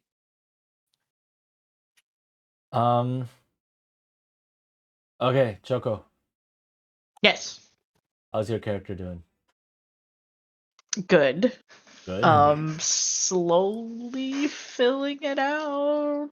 Kind Okay. of.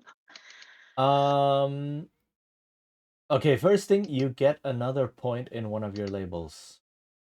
You can Oh, increase one of these labels by one +1. label. They are hopefully kind of self-explanatory. But if Okay. not, just ask. Okay. I'll say. I'll put it in freak, I think. Okay. Ooh, Let's make that 2. Yes. I'm a freak. I'm a weirdo. I don't know how the rest of the song goes. Me neither. I What really the hell am don't I doing either. here? There we go. The what? I don't belong here. Oh. No, I was thinking of a different one. Oh, Oh, are there multiples? I know that one's the Radiohead one, but there's another one. Is that also? Are you thinking what is it? The swing one? Something. I'm a saint. I'm a sinner. I'm a blah blah. It goes. That's a completely different song. Yes, yeah, it that is. is a completely different song. I'm a bitch. I'm a. Oh yeah, Now I'm a you have the bitch, song I'm stuck a in my loser. head. That one, Thanks. yes. Yeah. That's I'm like a okay. sinner. I'm a saint. Of that I can't relate. Yeah. That one. That's the one that popped into my head. Yes. How do I fill out the active moves? So, you don't get any. You get none because you're doomed. You get Yes. nothing. You lose. I have one Good day. move and that's it. Well, so you don't get any permanent moves as the doomed, that's unlike other playbooks. However, Boom. because of your doom power, your doom sign, if you mark your doom track, you can use any move from any playbook. Right? That one time. Which makes it a little bit more involved of a power, but we'll roll with it. It's okay. Okay. I don't think it's worth writing down every single power on your sheet right now, because then you end up with like 50 Yeah. powers. Yeah, I'll just take a look during that time. Or and then not even see. moves, like 50, not powers, 50 moves. And then note how there's no section for like what powers you have on here. That's because that's relatively free for you to decide. Right? You can just kind of say, "Oh, my powers are like healing and such." Maybe kind of Yeah. like alchemy from the X-Force. And then you're like, "Okay, that's what we'll go with." And then as the delinquent, you can say, "My power is illusions." Okay. That's good enough. Right? Good enough for this game. So yes, anything else? Influence. Very important. Influence. So influence is, hold on. I'm just seeing, let me just check. Before we get to that, Lena, how's your character? Got my 3 moves. I picked my label scores. Wait, I think your label scores are Should be one a too 3. much. Yes. I think I got it. There we go. There we go. Okay. So +1 mundane. All right. And then yeah. So the idea then is that you have backstory questions on your character sheet. We don't have to do those now, again, because this is just kind of a system test. Well, actually, as part of a system test, we should at least look at them, right?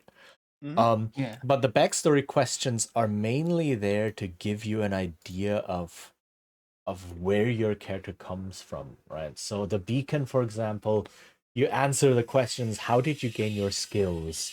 when did you first put on your costume? Are the construction sounds coming through? on that Yeah, I side? just little, heard that. I'm like, a little. who is That's a very yes. specific. That's a very specific backstory question. It's like, yeah. It's like, yeah. It's like, yeah, like, do all beacons have construction sounds? What? It's like, I'm sorry. yeah, the construction sounds were coming through. I was just like, oh, Keichin's just making a table while they're doing this, while they're doing this stream. It's like, No, there's I'm multitasking. always, there's always construction. They're probably cutting stone or something outside. I don't even know. There's always construction. No, happening that here.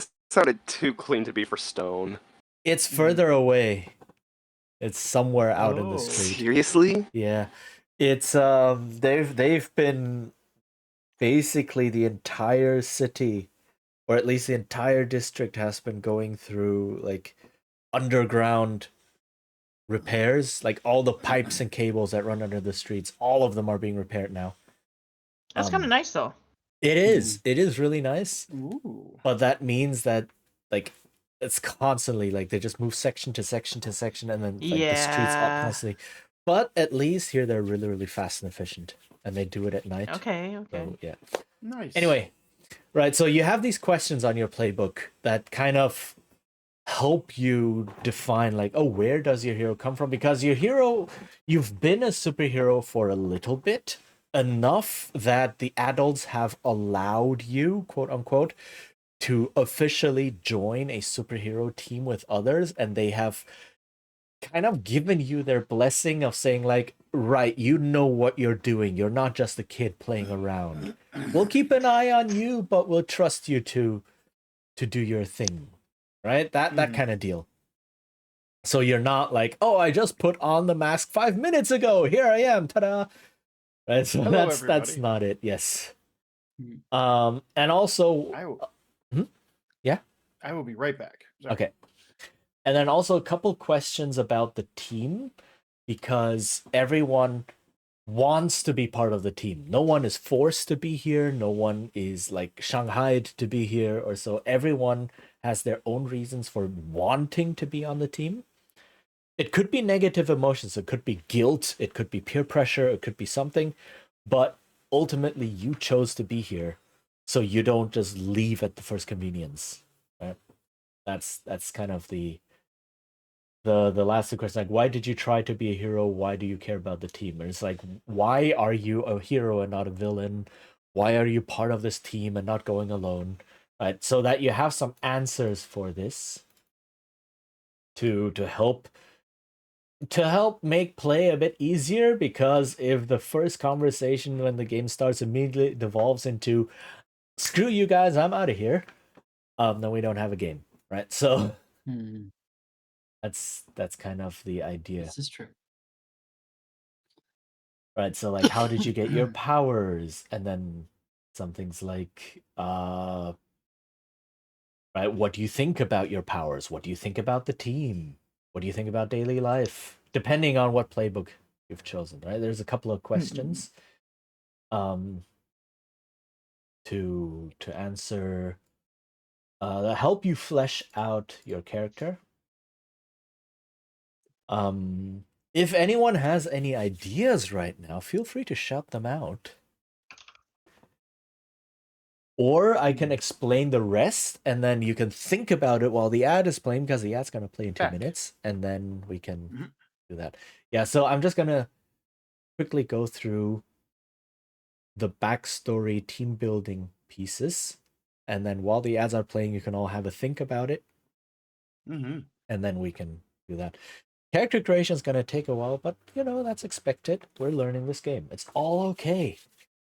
Mm-hmm. This is not a one shot. This is a game test. All right. Mm. So that's the backstory, right? So it gives you a couple of prompting, guiding questions. And then it has one more important question. When our team first came together, something you fucked up, right? Or not. You did something really well. Depends, right, on who you're playing. The legacy, for example, has when our team first came together, all things considered, we did well and impressed an established hero. Who was it? Right? And that is a bit of team building plus world building. right? So that you have a history of leaving a mark on the city, leaving a mark on the adult heroes or on civilians or something, and then that can be called up on during play.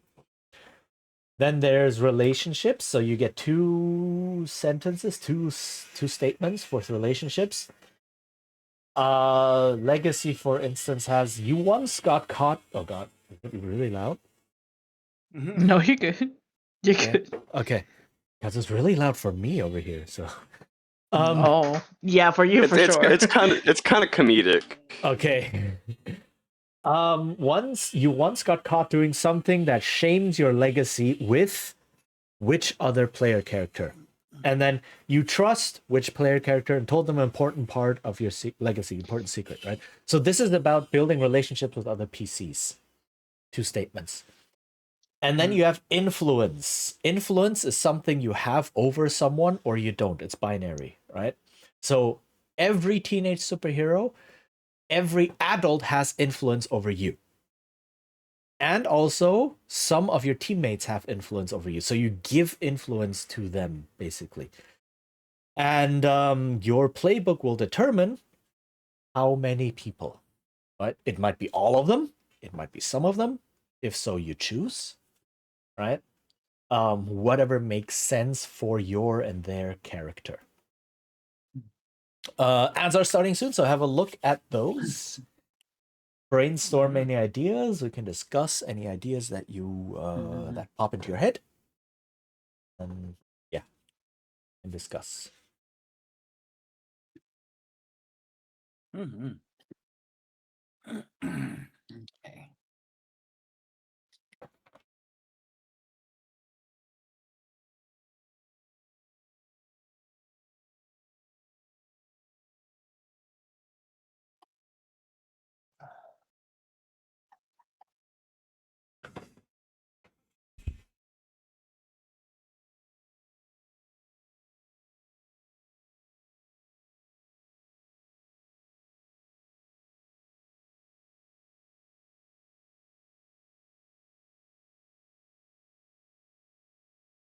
Hmm. Mhm. A lot of information all at once in my head. Mhm. So Any- I'm just soaking it ideas? in. Yeah. But my creativity level is not really present because Yeah. of my because of the information that's I'm soaking right now. Yeah. Mhm. So if I I need look to think about the it. doomed. Mhm. You Yeah, don't that's need totally every. okay. Yeah, you don't need answers to every question right now. It's mainly Mhm. okay. When did you first learn of your doom? Right? Could be like Oh. it could be something like, oh, one day I woke up and then this incense burner was just there. Or maybe it's a family heirloom and you've been told from it as a little kid. When you were 4 years old, your ama took you to a room and it's like, About listen why? here, yeah. Listen here, kid. One day you will die. One day. Oh shit. Well, grandma, damn. One All day this right. thing will fuck you up. Yeah. Just like how it's gonna fuck me up too. Yeah. See you later, kid. And then she just keels over. I know, right? Like a kid.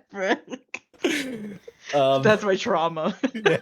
Watching like a family member just do that in front of me. Yeah. Shit.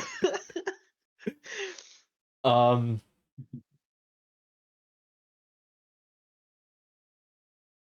right, so But it's yes. it's a couple of like questions to ask about what brought you on this track and why do you stay on it. Right? A lot of the Yeah. questions are really just what brought you on this track and why are you staying on it for all the heroes being a superhero. Um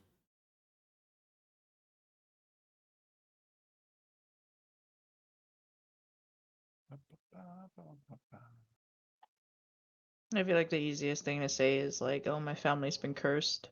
Now I have to okay. stick with it. Okay. Mhm. Yeah. Cursed to have it.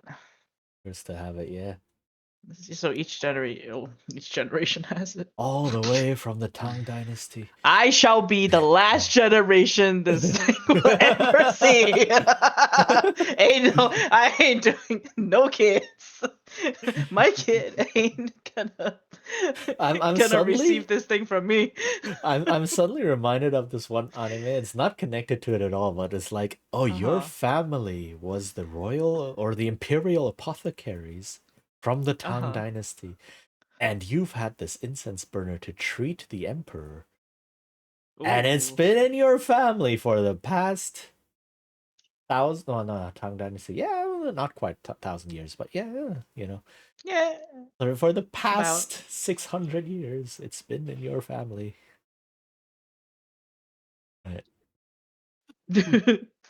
I should be the last person to hold on to that. Yeah. I will end my family's legacy. This curse will be no more. Yeah. Well, that could be really inspiring too. It's like this curse ends Yeah. with me, kind of. thing. Yeah. Like Oh, the curse that is ends with me. true. Yeah, so like I will be destroyed at the end of this in some way, shape, or form. But it will be done. Yeah. Yeah. No one else in my family will have to go through this. yeah. Yeah. Right. But then Ooh. does that mean I still have to face the world still has to face the consequence? Well, Technically? we'll find out. Oh, we'll see. Potentially, Okay, yeah. you're right. We'll You're right. see. Yeah. Right, but that's in your backstory question as well. It's like, why do you oppose your nemesis? It's like, yeah, no, the curse ends with me. Yeah. That is Thanks, really Grandma. cool. Well, Ah. you could be like there could be younger people in your family. I was Mm, about to Like, say if- that. yeah. If you You have fail like at a your younger quest, sibling. yeah, if you Yeah. fail Oh, at your fuck. quest, they have to take on the responsibility, and you don't want them to take that responsibility. Yeah. Oh, so that gives them more of a motivation to Mhm. just take it out. Yeah. Yeah. Mhm. Ah, okay. Oh, that's Yeah. cool. Thanks for giving me the idea. That is really cool. The thing that brought it to mind is this game. I really need to get back to playing. Frick, what was it? It's a really, really good roguelike, but on the back of a motorcycle. Back of a motorcycle. Yeah. Oh, Rogue Lakia. Rage. Lakia. Laika. Yeah, Laika. Laika. Laika Age Laika. Through Blood. The mom, it's an anthro furry kind of world thing, but it's post apocalypse. And the mom is, well, their families are coyotes, and they're from a long line of people who are connected to the dead, so you can talk to ghosts and the recently departed. Oh, wow. And it always passes to the women in the family, and they have this power until their daughter has their first period, and when that happens, it passes on to the daughter, Ooh.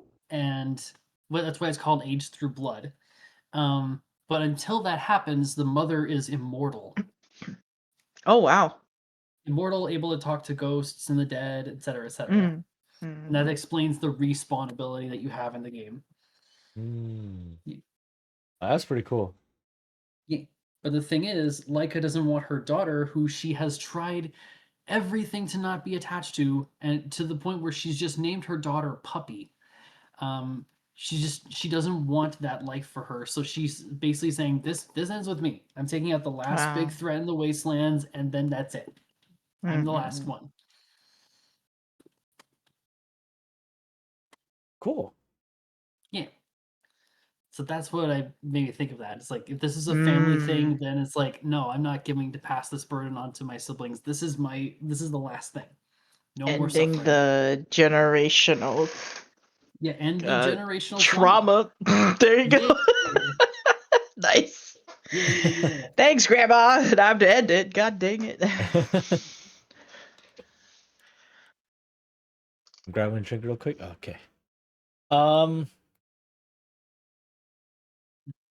Okay. Yeah. Anyone else have any ideas right now floating around in their head? I do have a thought based on one of the when our team came together section in the Transformed. Mm-hmm. Says, when our team first came together, we drew attention and ire from plenty during the fight. One important person in particular now hates and fears us. Who is it? Oh. Oh, okay. Wait, something happened and they. Like during our fight. Mm.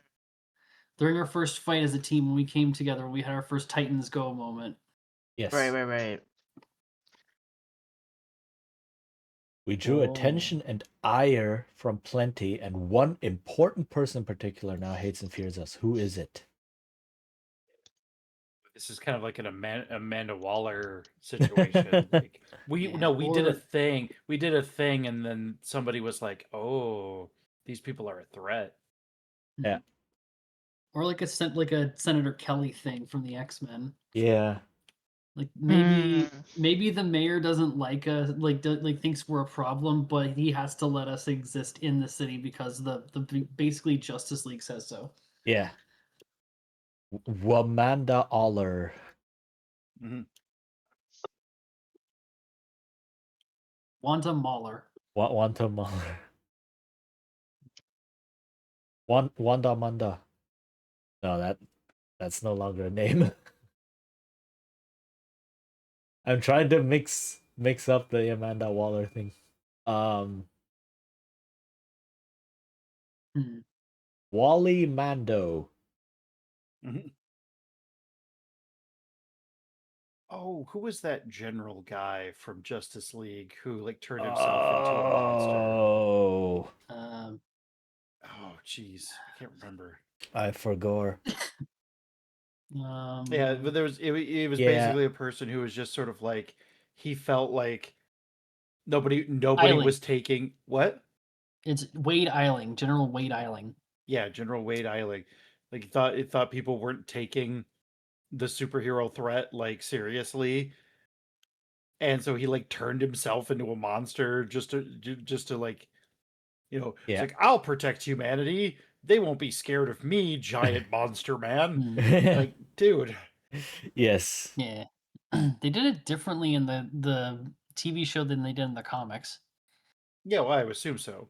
Yeah, in the TV show, he injects himself with a super soldier serum that was going to be used by the Axis to create Captain Nazi. Oh But- god. Yeah. In the comics, he transferred his brain into basically a super powered Sasquatch. Oh, Yeah, called the Shaggy Man. the Shaggy Man. The Shaggy. I like that. It's basically a bio android Oof. that it looks like a Sasquatch. All right, so is it some sort of high-ranking general then, who fears you? It could be like A could general be the with a chief of vendetta, police. or that chief of police? Yeah, like he doesn't like superheroes, like muscling on what he thinks is supposed to be the police's job or something. These good term superheroes are chucking our gerbs. Oh, Humanity I have to- should save themselves, huh? I have to head out now. Sorry. Oh, you have to head out now? Yeah. Oh no, It's okay. it's okay. I appreciate you guys helping me with everything. Thanks Okay. for answering my questions and all. Thanks for helping Yeah. me set up. This is fun. Yeah. Yeah. Yeah, I can't wait to see what everyone has. Yeah, I think Mhm. we'll continue this next time then. Well, we'll keep Yeah. going for a bit, finish up Yeah. everything, and then Mhm. with the others, we'll Okay. Oh. keep. Yeah. Yeah, I'm gonna head out first, but thank you. Yeah. I'll see you guys Thank next you. week. Bye-bye. See Take you next care. Bye bye. Okay. Mhm. So I will also then have a chance of making an overlay, I hope. Things are calming down a bit more. Like Yeah. next week Good. is gonna be a lot better. That's good. Ooh. I know we're talking about the general guy, but this could also fit into it because my when our team first came together question for the beacon is we found signs that this incident was just the start of something bigger, and what were the signs? Mm-hmm. It could be like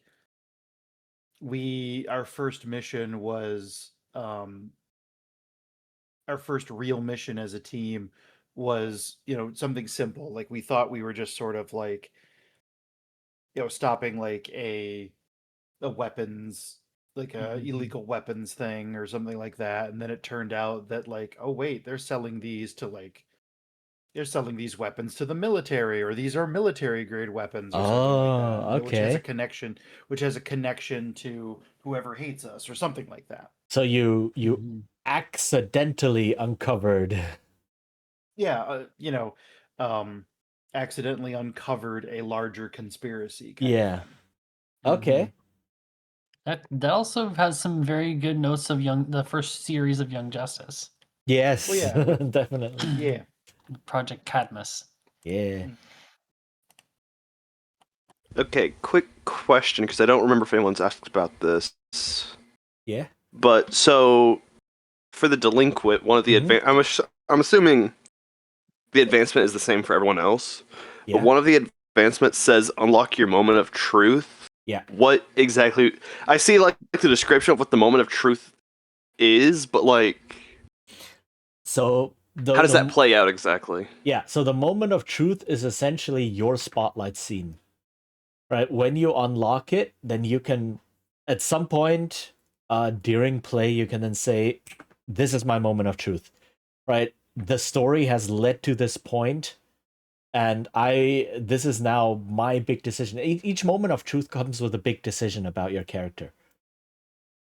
Right? So um what does yours say? This is when you show them what you really are, whether you're the hero underneath the rebel facade, or the one who can make the hard choices heroes can't make. Ooh, I like that. You do whatever it takes to show that truth, whether it's saving the day from a terrible villain or stopping bad guy once and for all, as in like, Mordor. Maybe. Of course, once you've shown what you really are, there's no going back to playing the clown, right? So it's essentially it's a narrative prompt. Right? Once you unlock your moment of truth, then we know, okay, we want the story to move into a direction where you get a chance to make this difficult choice about who you really are. And then you can say, this is it.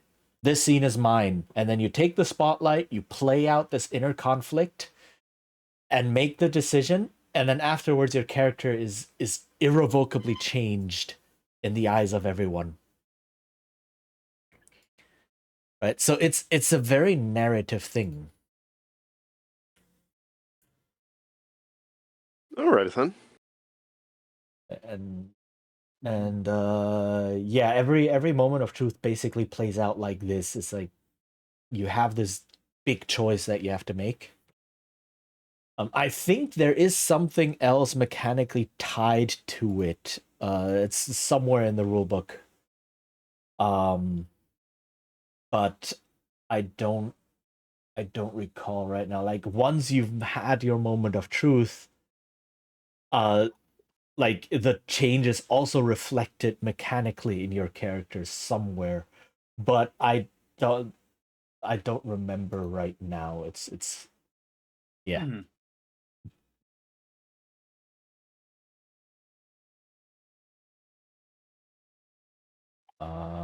Maybe under the advancement chapter, but we'll get there when we get there. Mhm. Um,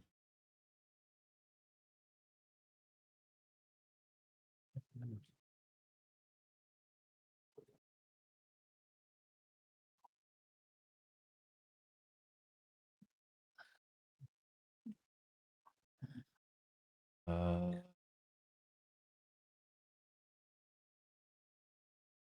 do you have to unlock your moment of truth? It is under one of the advancements, and Yes.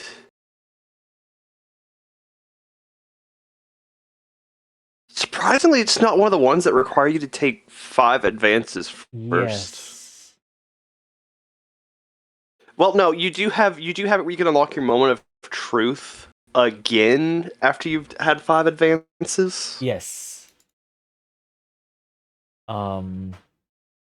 But yeah, it's probably somewhere in the playbook in the rulebook.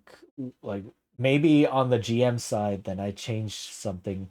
I don't know, but there's it's like this is the climax of your character's story, basically your growth.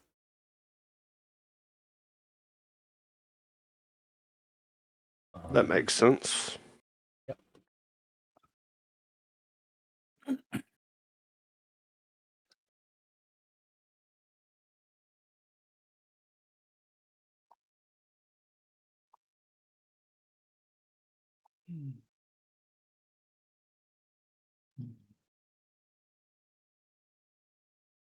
Oh, okay. Here we go. That's how it's mechanically. After your moment of truth is over, you permanently lock one of your labels. It will never change again. That's the mechanical effect. Oh, I knew there was a mechanical effect to the moment of truth. Right? Because once Okay. you've made your moment of truth, once you've made that decision, you and everyone else around you now knows how to look at you, at least in some facet. And then you permanently lock that label and it'll never be shifted again. okay. So whenever a label is locked, so does that mean like if I were to say so? Delinquent has a -1 to savior. So if like savior was locked, I wouldn't get the plus or a minus to the roll.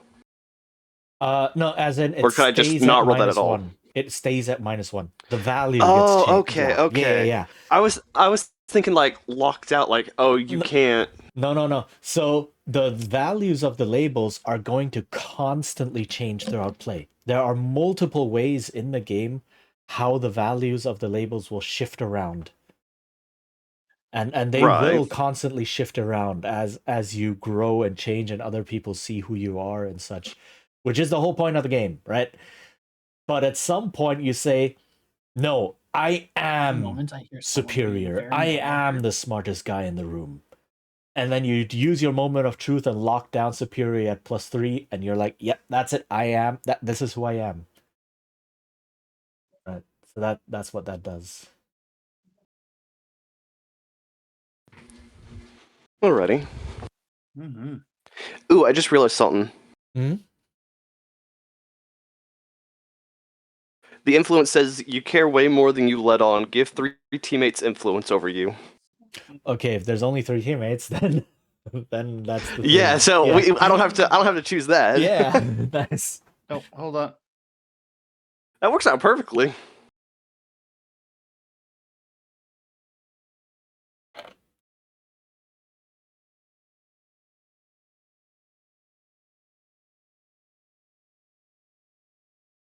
So there's the Okay, I'm back. influence. Good other chunk looks like it's mainly just backstory stuff I need to. Oh wait, hold on. That's the only thing to determine what happens. Okay, that'd be something we'd have.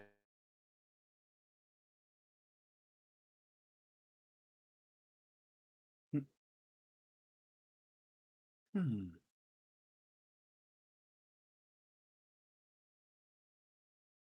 Trying to figure out which. I've narrowed it down to 2. For your With potentially considering the delinquent moves. Mhm. Oh, I thought I got disconnected for a split second. I just heard like a notification sound go off. I'm like, did I get disconnected? Or Oh, the am I one cutting you in and wanna out? choose? No, not really. No. No. Okay, it seemed thank to be goodness. doing all right. Because I'm kind of thinking, I don't care what you think, or troublemaker. Ooh. Mm-hmm. Because it comes down to a question of, do I want to be, well, I don't know how often I would be influenced. Right. So But then it are... also comes down to the, sorry. No, go on. But then it also comes down to troublemaker, where, hey, I could lend a hand to others. However, Yeah. it would have to be a destructive, criminal, or rule-breaking action. Yeah. So the influence thing, there are a couple of moves, basic moves, that as a result tell you take influence over someone. Right? Or some people might already have influence over you, like all adults, for example. Right. And it's basically a thing that constantly pops up because influence is one of the main ways in which others, or in which your labels shift. So basically influence is you either have it or you don't, right? Over someone else. if you already have influence over them and you would gain it again, instead you shift 2 of their labels. You push one up and the other one down by 1, right? Huh. And this is because it's essentially saying I really care about what you think, and now you're saying something really profound that I care about, so profound that if I didn't already care about what you thought, I would now start, right? That degree. So if they say no, you're not a freak, you're actually, you help people, I will shift your freak down by 1 and your savior up by 1, right? And then that change will happen on your character sheet. So that's why influence is something that constantly pops up in the gameplay. And of course, you can try to reject this influence if you want by rolling against it. Right? And then the I don't care what you think basically gives you +2 to your roll. So it's +2 to the roll to reject the To influence. reject the influence, yes. Okay. It's actually, oh yeah, it's in the basic moves.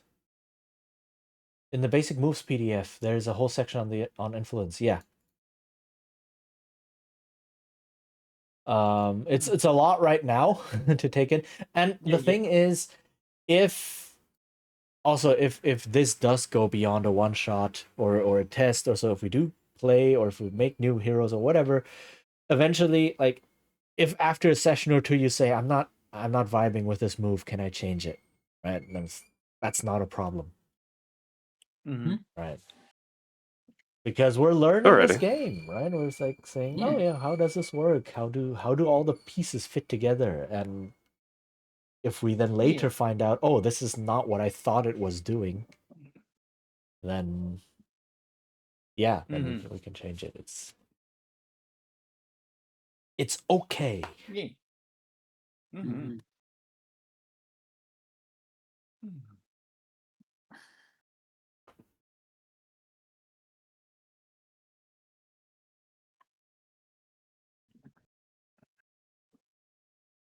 Um.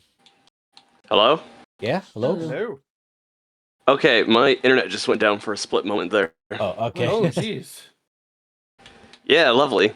Like it was perfect timing too. Cause you finished talking. And it goes down and comes back up. Oof.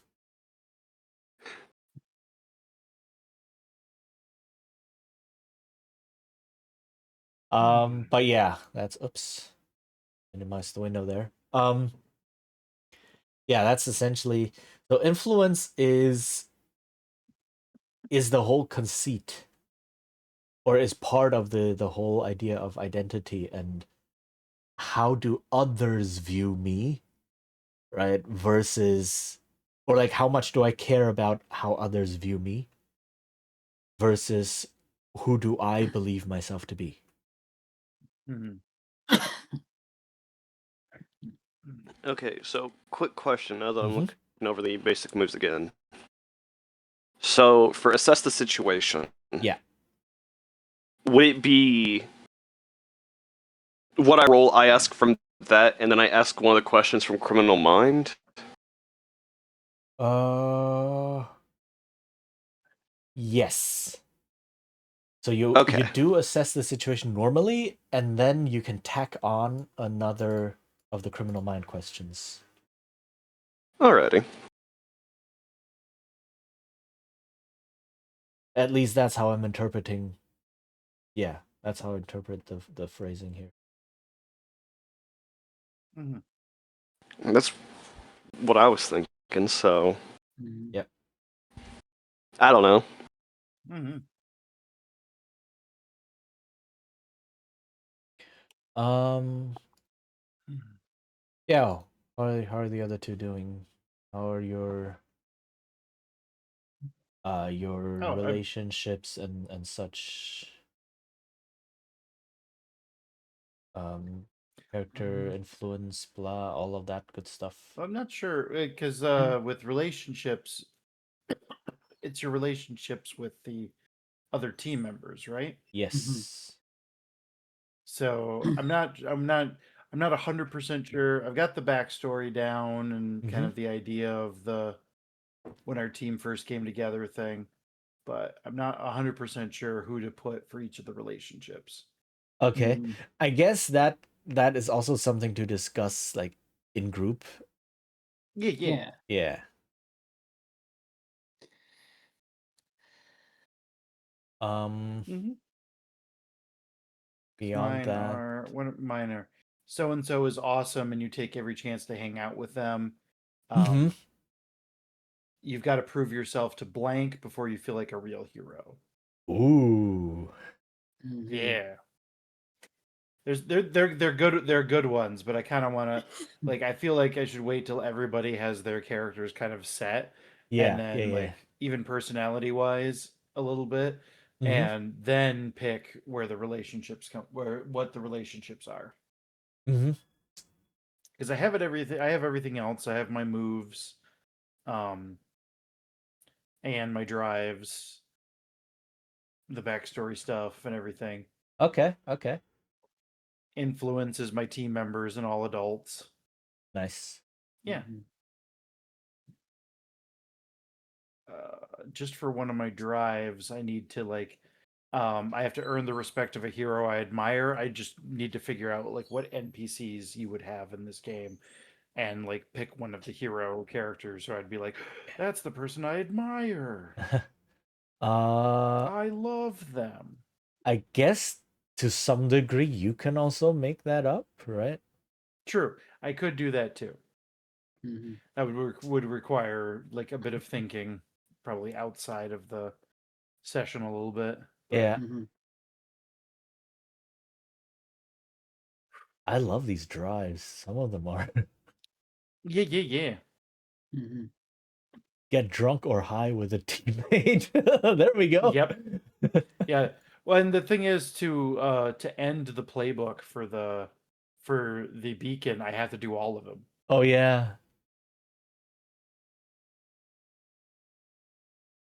You just pick 4 at a time. Yeah. Yeah. Mhm. I like that. Mm-hmm.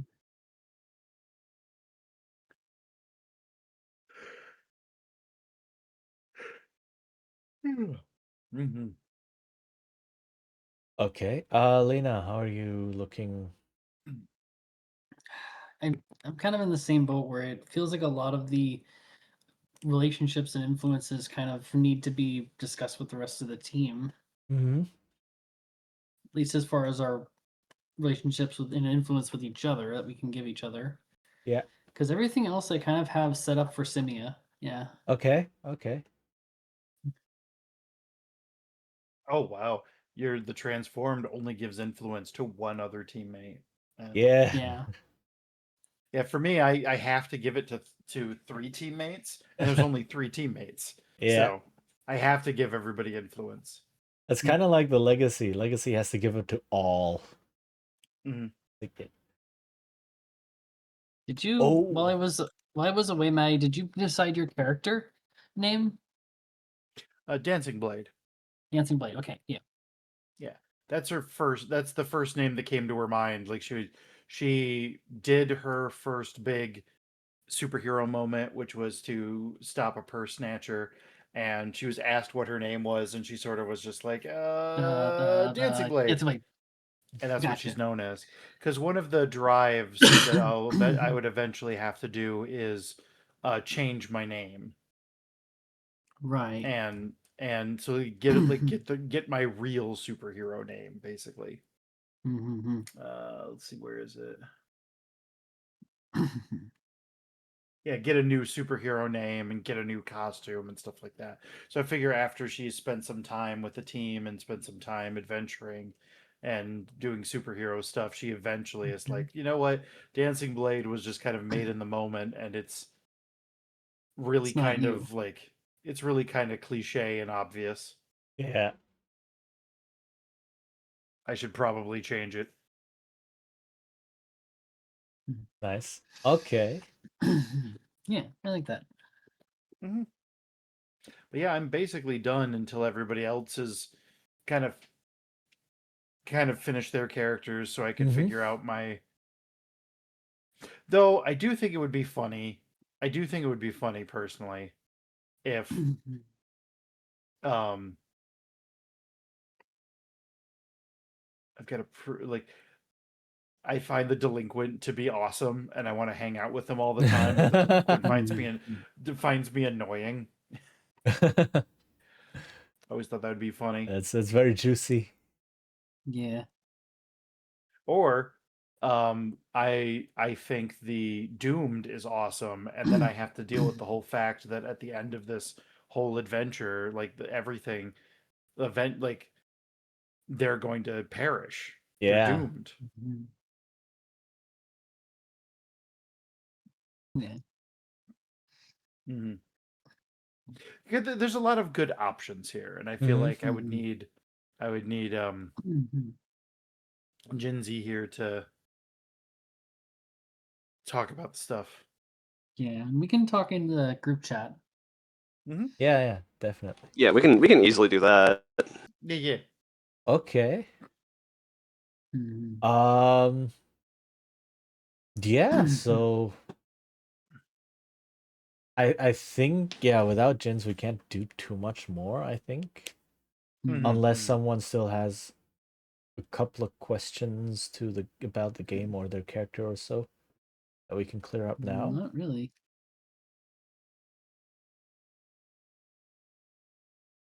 I also need to take a look at the GM moves and such. It happened again. Oh. No. We should. Hello? That might. Hello? Yeah. Yes. Hello. Hey, Vessel.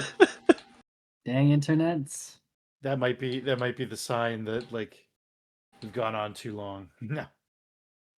I mean we haven't, but no. No, oh, I see what it is. Something.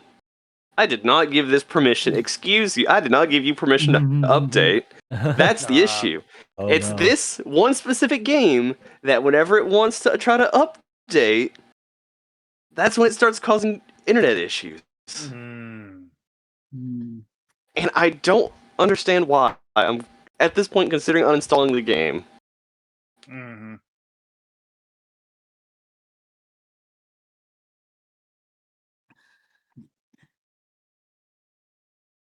I mean, the main big things that I really need to pick would probably just be like abilities, because I mean, I am going for illusions. I know that much. Okay. Mm-hmm.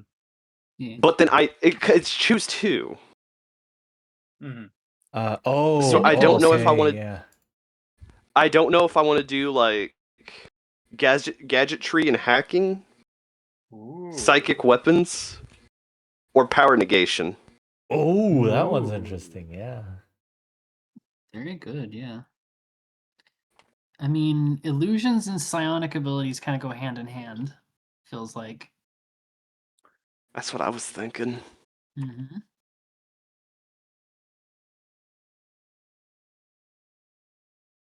Actually, hang on. Oh, that's an ability. I don't think that's not going to be in the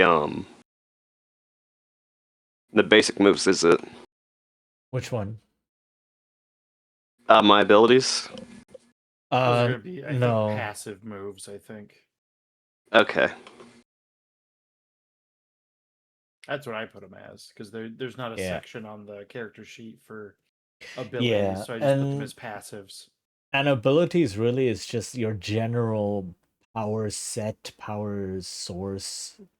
Yeah, and it's like this is not like a lot of other superhero games that try to put very clear mechanical frames around your powers. Like it's up to user interpretation, right? Yeah.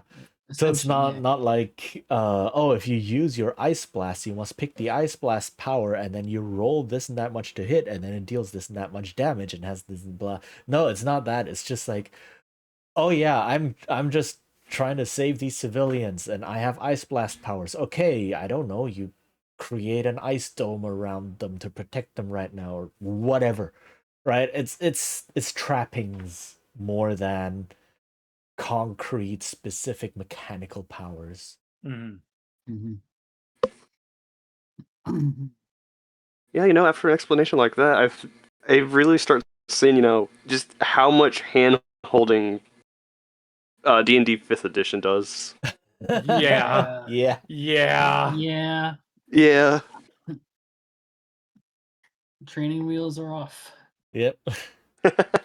Though Well, to and be that's- fair, this game also does a lot of hand-holding, but it's a very different kind of hand-holding Yeah. in prompting you to create interesting characters for the story rather Yeah. than mechanical game pieces. Yeah, there's a lot more narrative things. Like you're often doing things for a narrative reason as opposed to a mechanical reason. Yes.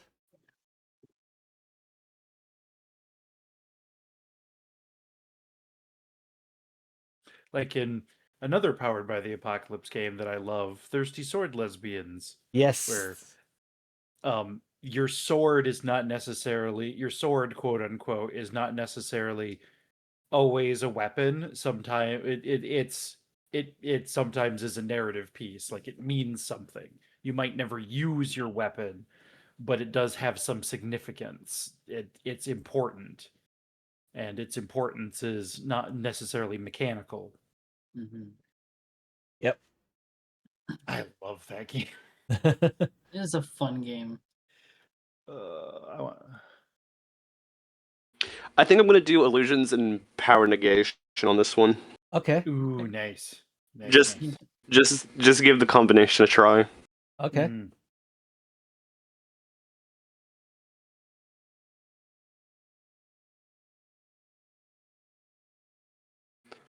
I mean, illusions, that's really open-ended, I guess you could Yeah. say. But like power negation, that's kind of just, it's kind of there. But I mean, so I have one that's more open-ended to do, what I want to do with it, and then power Mhm. negation, just kind of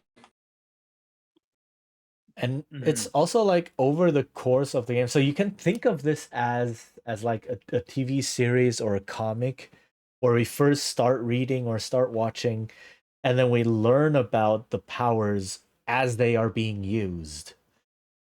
Right? If you watch Young Justice without knowing any of the characters, or at least none of the more famous ones, it's like, who the heck is Aqualad? Or something like that, right? And then you watch Aqualad use his powers, then you're like, oh, okay, so this is the kind of powers that he can do. This is the kind of things that he's able to accomplish, blah. And then that's how we kind of draw the boundaries and define what's possible and what's not in the given fantasy.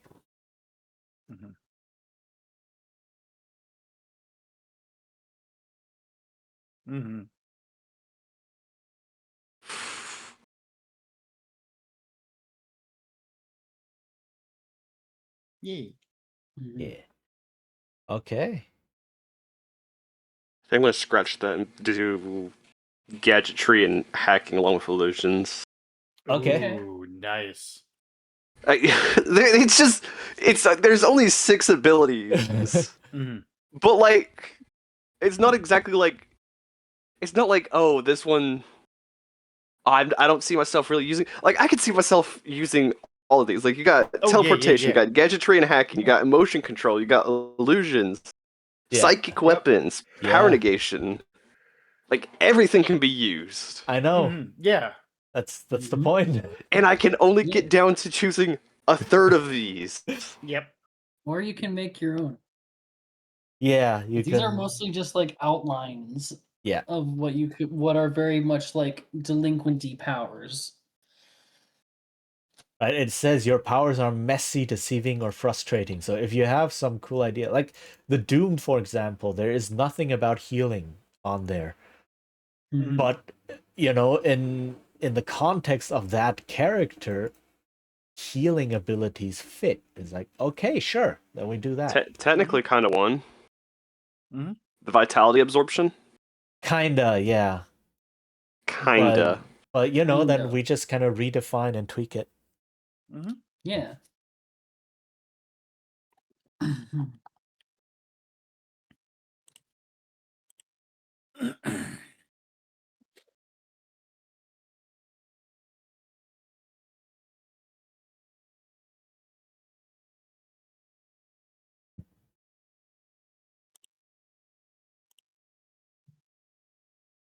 Um, yeah, if there's nothing else, I think we're done for today then. Yeah, Yeah. we got a good start. Yeah. Got to create some characters, learn about the system a bit, like Mhm. about what the pieces are, and then next time we can try something out. I still don't know the game enough, and I don't know if I have enough time to prepare a proper one shot. Oh yeah. Right? So we'll just wing it, we'll just collaborate, we'll just do whatever, and then Mhm. I'll rely on my 25 years of GMing to hopefully help carry us through. And I mean, Not enough. a You bunch need of you more. also No. play games, so Mhm. you know you Yeah. know what you're doing. Yeah. Hope so. Yeah. Okay. Right. Awesome. Yeah. So that would be it for today then. Mhm. Oh, cool. Heck yeah. Yeah. Alrighty. Do you Mhm. want to very quickly say bye bye and very quickly say again who you are for the Yeah. people who are still here? Very appreciated. Anyone who's still here. Yeah. Yeah. I'll start. I'm Madeline the Alchemist. I'm currently kind of on a hiatus right now, but I do still stream. I stream a lot of crafting survival games, but I also like to yap about TTRPGs and stuff. Um, yeah. So if that's interesting to you, Yeah. Nice. come on by. Nice. Quick question for you: have you played Abiotic Factor? No, I have not played it yet, but it's on my list. You might love it. Yeah. My little brother's been addicted to it. We just finished it not too long ago. Oh, nice. Yeah, it's definitely on my list because I have a bunch of friends who are super interested, who've been playing it and been being like, "Man, you should really play this, Maddie." And I'm like, "Yeah, I probably should." The selling point that cause it was another one of my friends, Mhm. and he was like, "Okay, so this game is basically Grounded meets SCP Foundation." I'm like, Yeah. "Say less." Yep. Exactly. Nice. Okay. Vessel, you want to go? Yeah, I guess since I opened my mouth, I oughta. I'm Vessel Reborn, and self-destruct sequence initiated. No, I'm kidding. Oh no. I have not streamed in a good moment, but since I've got it where I'm taking my classes from home now, I have a lot more free time. Ooh. Nice. I'm going to start trying to stream again, and I'm thinking of trying to pick back up where I left off in Dark Souls for the first stream back. Ooh, Oh, exciting. nice. Hmm. Oh heck yeah. Okay. Yeah, Lena. And I'm Lena, formerly known as Braka Quiltus. You can find me at Quill and Coral Studios here on Twitch and at Braka Quiltus on Blue Sky. Still in kind of a weird space of trying to figure out what I want to rebrand as, but I'll be around. Okay. Sometimes we Nice. stream together. Sometimes we do stream Ah. together, yes, with friends Cool. and just together. Yes. Yeah, and I don't know. I'm here. You've been watching this. I do TTRPG stuff. A lot of TTRPG stuff. It's basically all I do right now. Yeah. So because it's cool. Yeah. Nice. All right. So we'll definitely continue this next week, same time. Mhm. and then get into some gameplay, right? Try out some talky bits, some roly bits, some clacky Yeah. math rock Mhm, bits, Mhm. and then yeah, Will there be dice? there Likely. might even be rolling the dice. We'll see. How scandalous. I know. Dice holding. Oh no. Yeah. I see. Let's see. Ooh, there's someone streaming who also usually does a lot of TTRPG stuff. Ooh. Currently is doing Monster Prom, which is Nice. Oh, also nice. cool. But they also do a lot of TTRPG things, usually solo TTRPGs, play a lot of them on stream and such. So Ooh. very, very on topic. So definitely worth Yeah. checking out. Hime Utsugi. Let me get the spelling right. Hime Utsugi. Yes. That looks good. All right. Very nice. Okay, yeah. Thank you all for being here. Thank you, Thank you for having us. for my amazing guests. Thank you for having us. Yeah. Yeah, Thank yeah, you yeah. all the viewers. Before we go, Yeah. real Oh. quick. Hey, Cheechin, Yeah. say the line. I forgot the line. I just redeemed Oh, it. you redeemed the line. Okay.